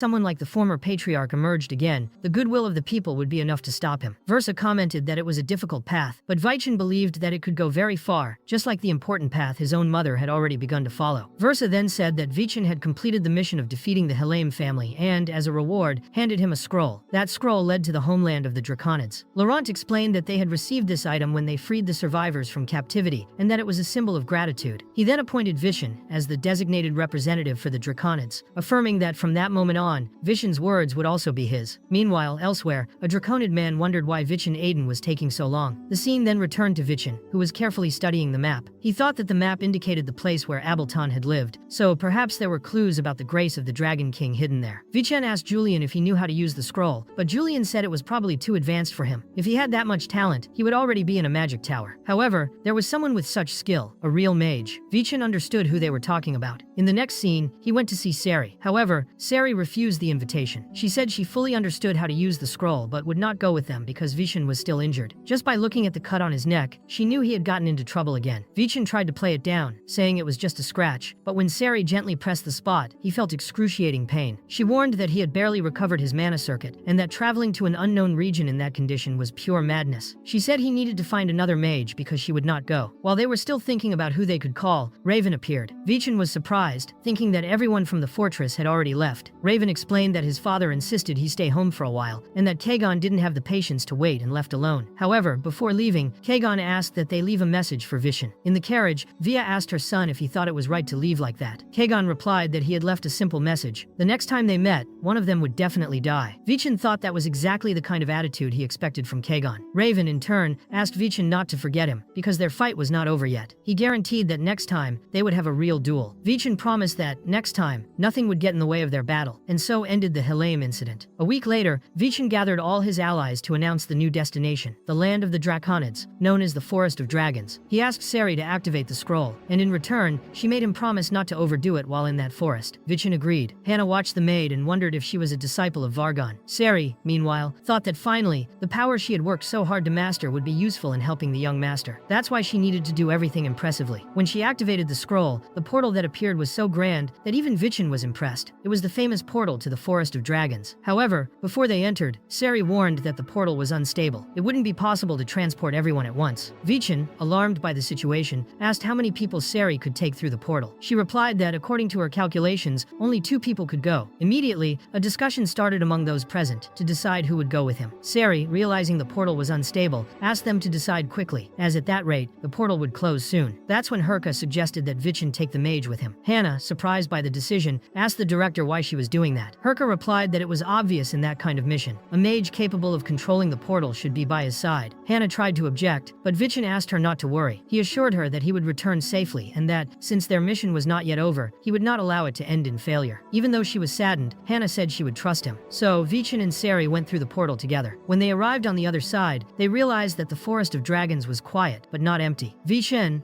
alert, explained that it was just an illusion of calm. He said there was no need to be on guard and introduced himself, saying that his name was Vichinadenka and that he had come there at the invitation of the Draconids. Soon after, some Draconids appeared, observing the two with suspicion. One of them asked if he was really Vichinadenka. Vichin confirmed his identity, and the Draconid mentioned that he had heard the young master carried the Crimson Lotus sword of origin. In response, Vichin showed his weapon and explained that it was the Crimson Lotus, a sword forged by the renowned blacksmith Hansen, which still contained the power of the Dragon King. The Draconids were surprised. They said that their savior had finally arrived and asked that the welcome horn be sounded. However, before the sound could be heard, something hit Vichin on the head. It was a rock thrown by a child named Miguel, accompanied by his sister Olivia. Vichin quickly noticed that Miguel had no left arm and kept throwing stones, telling the invader to leave the Forest of Dragons and return to Helheim like a dog of Garfonzo. One of the adults intervened and restrained the boy, asking him to stop. Miguel, crying, shouted that all humans were cursed, blaming them for the death of his parents. Sari, watching the scene, commented that his reaction was exaggerated. After all, he was still just a child. Suddenly, Miguel bit the man's finger, grabbed Olivia by the hand, and tried to run away with her. Then a woman approached, apologizing for the children's disrespect. The Draconids referred to her as Mother. The woman explained that those children carried deep scars caused by humans. Upon seeing the woman's face, Vichin had the clear impression he had seen her before. Then he remembered a comment from his sister about a painting the artist Francis had done a portrait of his own mother. Vichin said that this woman looked exactly like the face in the painting. The woman confirmed, saying he had recognized her correctly. She explained that she was called Mother, and that indeed, her face was the same one painted by the artist. The only strange thing was the timing. The painting was more than 200 years old. She then formally introduced herself as Naimer Alam, the matron of the Forest of Dragons. The scene changed, and Vichin and Sari were taken in a carriage to the center of the Draconid territory. Sari was impressed by the number of Draconids present, but Vichin noticed something more important. They were armed and ready for battle. Not only their bodies, but also their minds were sharp, and the looks they gave him were not friendly. It reminded him exactly of Miguel's stare. Vichin realized the invitation he had received might not have been just a welcoming gesture. There was a hidden intention behind the reception, something he still could not identify. While he thought about this, Sari suddenly screamed in surprise, startling Vichin. When he looked in her direction, he saw that she was staring at a tree. Sari confirmed it was just a tree, but it was absurdly large. Even Julian, who had arrived, said he had never heard of such a tree. Naimer explained that it was the millenary tree, responsible for granting vital energy to the place. That was where her palace was located. The scene then shifted to Miguel, who was outraged that a human had been allowed to enter the Forest of Dragons. He could not accept that even the matron had personally gone to welcome them. Olivia, however, thought those people did not seem bad, especially because the mage had protected her. Miguel replied that she should not be fooled by appearances. For him, humans were the ones responsible for the death of their family. Next came a flashback. Soldiers were imprisoning Draconids, and Garfonzo's right-hand man ordered them all to be gathered. The goal was to use their blood, because Garfonzo was waiting for it. Miguel, desperate, tried to save his father, but was grabbed by the arm before he could do anything. The soldier said the man was so weak, he barely had blood to drain. Then, in front of Miguel's sister, he brutally ripped off the boy's arm, saying he would never be able to hold anything again. Meanwhile, it was explained that although the Draconids had re-established themselves in the Forest of Dragons to avoid conflict with humans, a group had chosen to remain in Helheim's territory. Even so, they never stopped their efforts to pursue peace. In a moment of calm, Vichin and Sari were dining with his matron. During the meal, she revealed that she dreamed of the day when Draconids and humans could interact peacefully, walking freely across the world. She spoke of those who had been captured by the Garfons and had their blood drained. Many of those Draconids managed to survive and return to the forest, but their bodies were in deplorable conditions. Unfortunately, some ended up dying as prisoners. Vichin then commented that the matron's soldiers were heavily armed and that he sensed a hostile look from them. For that reason, he asked if they were planning a war against Helheim. The matron confirmed that they were. Their plan was to invade Dersona to rescue those who had been captured by the Garfons. Vichin warned that if they did that, Helheim would not have the strength to oppose them. And since the territory was an important trade zone for the major families, many powerful warriors would get involved in the conflict, even if they didn't want to. The matron agreed and said they would all be exterminated if that happened. However, Vichin had managed to destroy the version of Garfonzo that was with the Helheim, and for that, the matron thanked him for saving the future of the Draconids. But at that moment, Kalbeck stormed in, saying that the invasion of Dersona had to happen. He declared they could not leave a shameful past behind for their descendants. That was when Vichin understood that the bad feeling he had was because of that man, and it became clear that there was internal conflict among the Draconids. The matron was furious and questioned how he dared to bring an army to her residence. She asked if he had lost his mind, but Kalbeck replied that she was the one who had lost her mind. According to him, canceling the war made no sense. The Draconids were living miserably while humans led led peaceful lives. He believed they needed to defeat humans at least once, so they would learn that draconids could kill too. He also said that everyone who had abused their power, including the Helame, should die, and that their main enemy was the 6th magic tower. Vichin then realized that, as he suspected, the magic tower was involved in the situation. The matron, concerned, asked what would happen after the revenge. She said that even if they got lucky, many people would die in the battle. For her, a decision that put the people at risk could never be accepted. But Kalbeck argued that she could no longer see reality clearly. He drew his sword and ordered her to move aside, saying he would take care of it himself. The tension rose, and the two ended up clashing. But Vichin stepped between them and blocked Kalbeck's attack, saying he was disappointed to see the Draconids wanting to start a war. For him, that was the limit of their swordsmanship. Even so, Kalbeck said he deeply respected the decision to free their people, and that was why he admired the young master Vichin. However, he added that this was an internal matter of the Draconids, and humans could no longer interfere. The matron then asked Vichin to leave as quickly as possible, explaining that Kalbeck was the strongest swordsman among the Draconids. But Vichin didn't understand why he had been summoned there in the first place. He said that if she only wanted to thank him, she could have sent a gift, so he asked again why she had called him, as it seemed she wanted him to stop that war. Nymer, emotional, said she couldn't ask that directly, since Vichin had already done so much for them. But he said that if they asked for his help, he would surely resolve the conflict between the Draconats and the humans. He also said he would destroy the 6th magic tower, which had conspired with the Helame to commit those immoral acts. He swore it on his honor. At that moment, Nymer, crying, begged him to help the dragon forest, and Vichin, smiling, promised he would. Despite that, Kalbeck declared he still didn't trust Vichin. In response, the young man raised his sword and launched an attack that made the power of the Draconats manifest before him. Impressed, Nymer said, there was no doubt that boy carried the power of a Belton. Kalbeck was frightened by that, but still claimed the boy lacked skill. However, Vichin replied that Kalbeck couldn't compare to him at that moment, much less to the magic tower. He added that if he completed his blessing, he would surpass them all.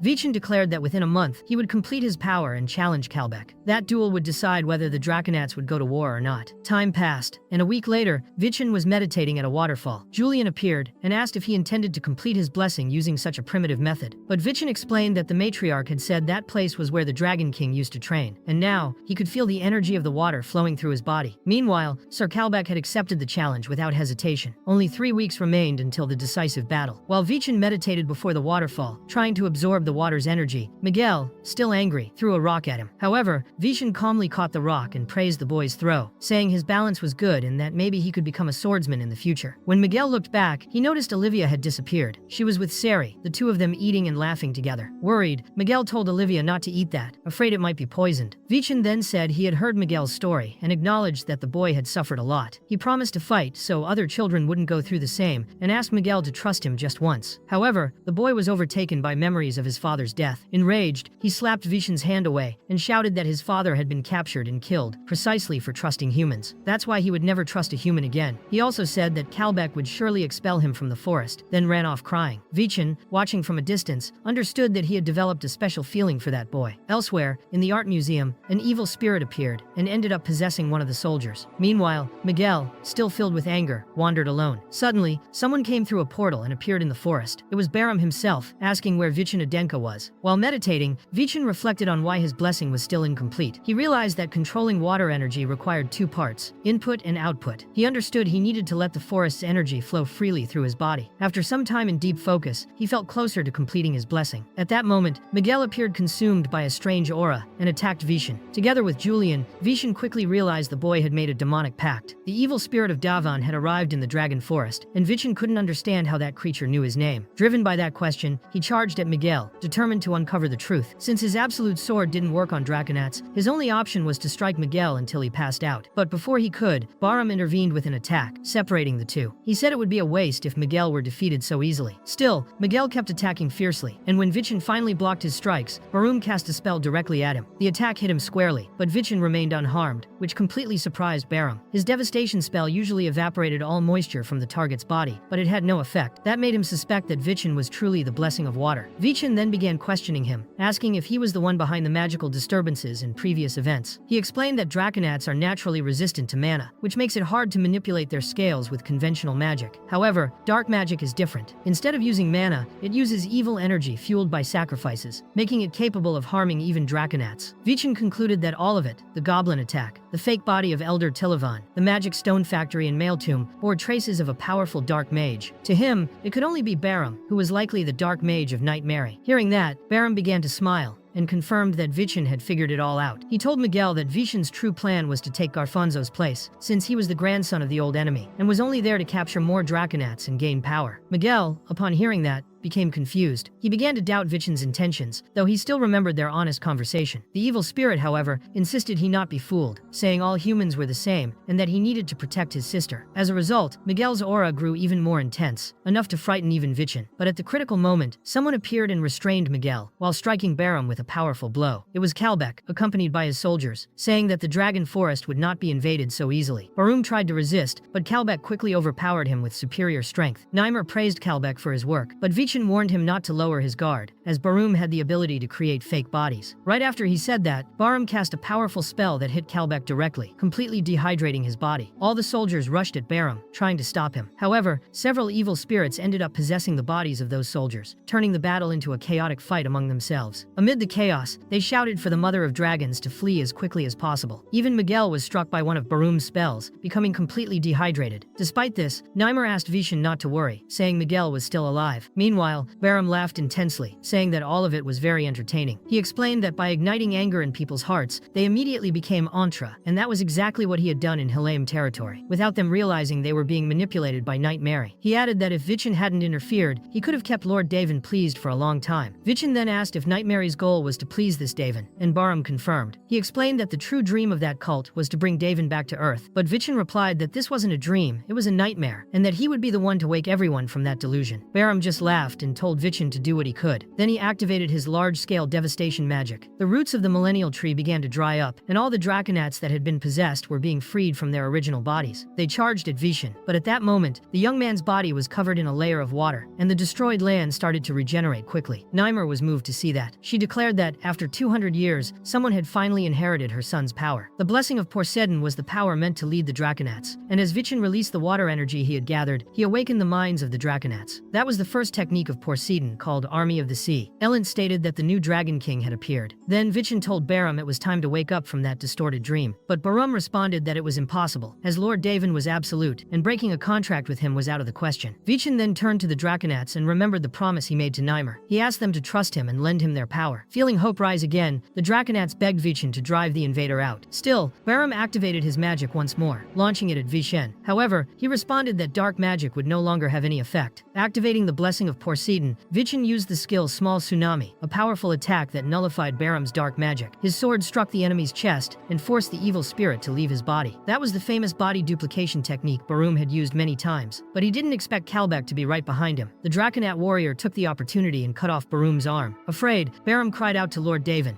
begging for help. However, the evil spirit that responded forced its way into Barum's body through his mouth, establishing a new contract by force. Several spirits began to merge into his body, which soon became monstrously deformed. Desperate, Barum realized he had been abandoned by his master and began to scream in frustration. At that moment, a thick fog covered the entire forest. The surrounding trees completely withered. Miguel, not remembering anything that had happened, ran trying to save his life. Then he saw Olivia lying on the ground, injured. Meanwhile, Naimer created a massive magical shield to protect Vichin. She warned that if that energy kept spreading, the millennial tree would be destroyed, and with it, the entire dragon forest would die. Vichin said they needed to use the absolute sword strike to break the demonic contract, but Julian explained it would be useless, as Barum's body housed dozens of evil spirits, and a single blow wouldn't be enough. At that moment, Kalbeck said that if Vichin had truly inherited the power of Abeltan, there might be hope. He mentioned the essence of Poseidon's blessing, a secret technique passed from one Draconat warrior to another. It was perhaps the only way to defeat the monster before them. Meanwhile, Olivia woke up, still weak, and mumbled that she wanted her brother to taste the sandwiches Sari had made. Right after, Barum tried to attack them, but Sari protected them with a shield. At the same time, Vichin's group was completely surrounded by the deformed creature. Kalbeck, with his arm and sword completely dried out from a single blow, fell to his knees before Vichin. He asked him to inherit Abeltan's technique and apologized for relying on a foreigner. Vichin then realized that Kalbeck was truly willing to trust him and pass on the sacred technique of the Draconat people. Meanwhile, Sari and the children tried to escape, and Miguel, seeing all of it, asked why Sari was helping him, even after everything he had done. Sari believed her young master would do the same for all of them. She remembered a phrase he used to say, "Power only made sense when it was used to protect others." At that moment, a glow appeared in the sky, and she recognized it as the mana of the young master. Miguel, in awe, began to wonder if he could ever become like Vichin Adenka. Meanwhile, Kalbeck remarked that he had only taught the basics of that technique, and from then on, it would depend entirely on Vichin's willpower. Vichin himself reflected on the blessing of Poseidon Sweden, which had two powers. The first was the Army of the Sea, able to share his water energy with others. The second was the ability to absorb it all back. It was called Black Ocean. That attack allowed him to recover all the shared water, and according to Vichin, it was as if the world were swallowed by the depths. When he activated the technique, Vichin launched a strike so powerful that it split Barham's body in half within seconds. Sunlight returned to shine over the devastated forest. Under the rain, Naimer asked Kalbeck if he still hated humans. He replied yes, because he would never forgive those who had destroyed his people. He remembered an old conversation with Vichin, where he spoke of all the suffering his people had endured. But Vichin had promised to do everything he could to keep others from experiencing the same. With that, Kalbeck began to believe that maybe someone really could save his people, and that person was Vichin Adenka. He then said he had nothing left to teach, because Vichin had fully mastered the technique. Vichin felt that the power of the Dragon King was finally his, but Kalbeck gave a warning. If Vichin used the Black Ocean outside the Dragon Forest, the power wouldn't be as strong. That forest was rich in pure mana and water energy, thanks to the Millennial Tree's power. So he advised him to absorb as much water energy as he could while still there. At that moment, Vichin was visited by Miguel, who invited him to train. The boy was very happy with the invitation. During the training, Vichin noticed that, because Miguel only had one arm, he would have more difficulty maintaining his balance. Kalbeck then asked if he had ever trained with someone with a disability before. Vichin, surprised, said yes, but he was interrupted by Miguel, who asked an unexpected question. He wanted to know why Vichin didn't have a shadow. That left him speechless, unsure of how to begin explaining. In another scene, Neimer asked if that was the arrangement left by Abelton. Kalbeck explained that Vichin had found the ring at the underground gate of Dersona, and the object was split in two parts. Vichin had gone to the Dragon Forest in search of the relic. Neimer said it might be the work of fate, as that relic was the only thing left behind, and asked if that was what he had been looking for. Shanton asked if it was really right to leave that piece with Vichin, since it belonged to the Dragon King, Neimer's son. But she said that with Vichin, the object would have true purpose. Kalbeck reinforced that he was the hero who saved the Dragon Forest, and that he should accept the gift with pride. Vichin accepted, promising he would not bring shame to the Dragon King's name. Later, Vichin meditated silently under the waterfall. He thought that he no longer needed to fear dying from the pact, but there were still 6 months left until the 7th new moon. So he decided he would absorb as much power from the Dragon Forest as possible by then. Time passed. After 6 months, Vichin said goodbye to everyone. He said he had received the legacy of the Dragon King, gained a loyal friend, and an incredible master. In return, according to Kalbeck, they had gained a new future thanks to him. Vichin smiled and left, with everyone wishing him a safe journey. Upon returning, he was warmly welcomed by Sari, who was relieved to see them safe. But Vichin was startled to see Hannah right in front of them, eating soup. He didn't understand what she was doing there. The scene then shifted to Director Urka's office, who couldn't believe who was standing before her. A man said she didn't need to make that face, as her former cadet had only come to visit her. She recognized that he was the first direct descendant and a strong candidate for patriarch. His name was Carmen Adenka. He asked her to greet a young master of the Adenka family, and then used magic to create a bouquet of flowers. He said his little sister was about to graduate, and he wanted to give her the gift. He asked where Hannah was. Meanwhile, Vichin was still trying to understand why she was still there. He suspected she was guarding the portal. He reflected on the time spent in the forest. 7 months. Kalbeck said he should have sent a letter to his sister so she wouldn't worry so much. But Hannah responded, asking if he was underestimating her mission. Vichin realized that she had changed. She explained that those 7 months hadn't been in vain, as they allowed her to reflect on many things in her life. Right after Vichin left, the soldiers who were guarding the museum were attacked. Because of that, they couldn't open the portal to the Dragon Forest. For that reason, Hannah decided to stay and personally protect the place. Over time, she started feeling anxious and confused, overcome by emotions she had never felt before. But when she looked at the ring Vichin wore, she felt relieved. She knew he hadn't failed the mission. With that, they prepared to move forward and finally complete their mission. Inside the darkness, Hannah commented that he had grown a lot since the last time they saw each other. Vichin asked if she meant his height, but she explained that wasn't it. She meant his growth as a mage and martial artist. In imaginary theory, he could already be considered someone of 3 stars. She could tell he had trained tirelessly in the Dragon Forest, and according to her, Vichin was the strongest 3-star martial artist she had ever met. But Vichin also recognized the talent of others like Raven and Kagon. Still, Hannah insisted. Her brother was stronger and would become even more so in the future. At that moment, Baloam appeared and acknowledged that Vichin was indeed the heir of the Dragon King. Vichin asked him to fulfill his part of the deal, since the mission had been completed. Baloam confirmed that, for having upheld the Dragon King's pact, he would receive compensation. In addition to the king's legacy, he would also have his shadow back. With that, Baloam was finally free. However, Vichin asked him to wait, and wanted to know what exactly that ring was, and why Abelton had left it behind. Baloam replied that he didn't know the details, but he knew the object led to the celestial fruit, and contained the power of the first chief of the Helaim family. Vichin then realized that it was also a magical tool from Etnia. Before disappearing, Baloam wished that one day he would uncover the truth. Vichin, smiling, said it was time to return to Crimson Fortress. A week later, at the entrance of the fortress, someone was already waiting for him. When Julian saw who it was, he was furious. Standing before him was the first direct descendant of the family, Carmen Adenka. Adenka, known as the most cruel and despicable of the brothers not even Malone could compare. To Vichin, Carmen was the one who most resembled their father. Carmen commented that Vichin really had the manners of a concubine's son, since he referred to his older brother merely as this guy. When Hannah asked what he was doing there, he replied that he had come to congratulate her on her graduation and handed her a bouquet of flowers, saying she should dedicate herself even more to her martial studies. Julian realized that Carmen was threatening Hannah. Currently, there was an intense dispute over control of the Adenka clan, involving the factions of the first and second sons. While Dia was superior in martial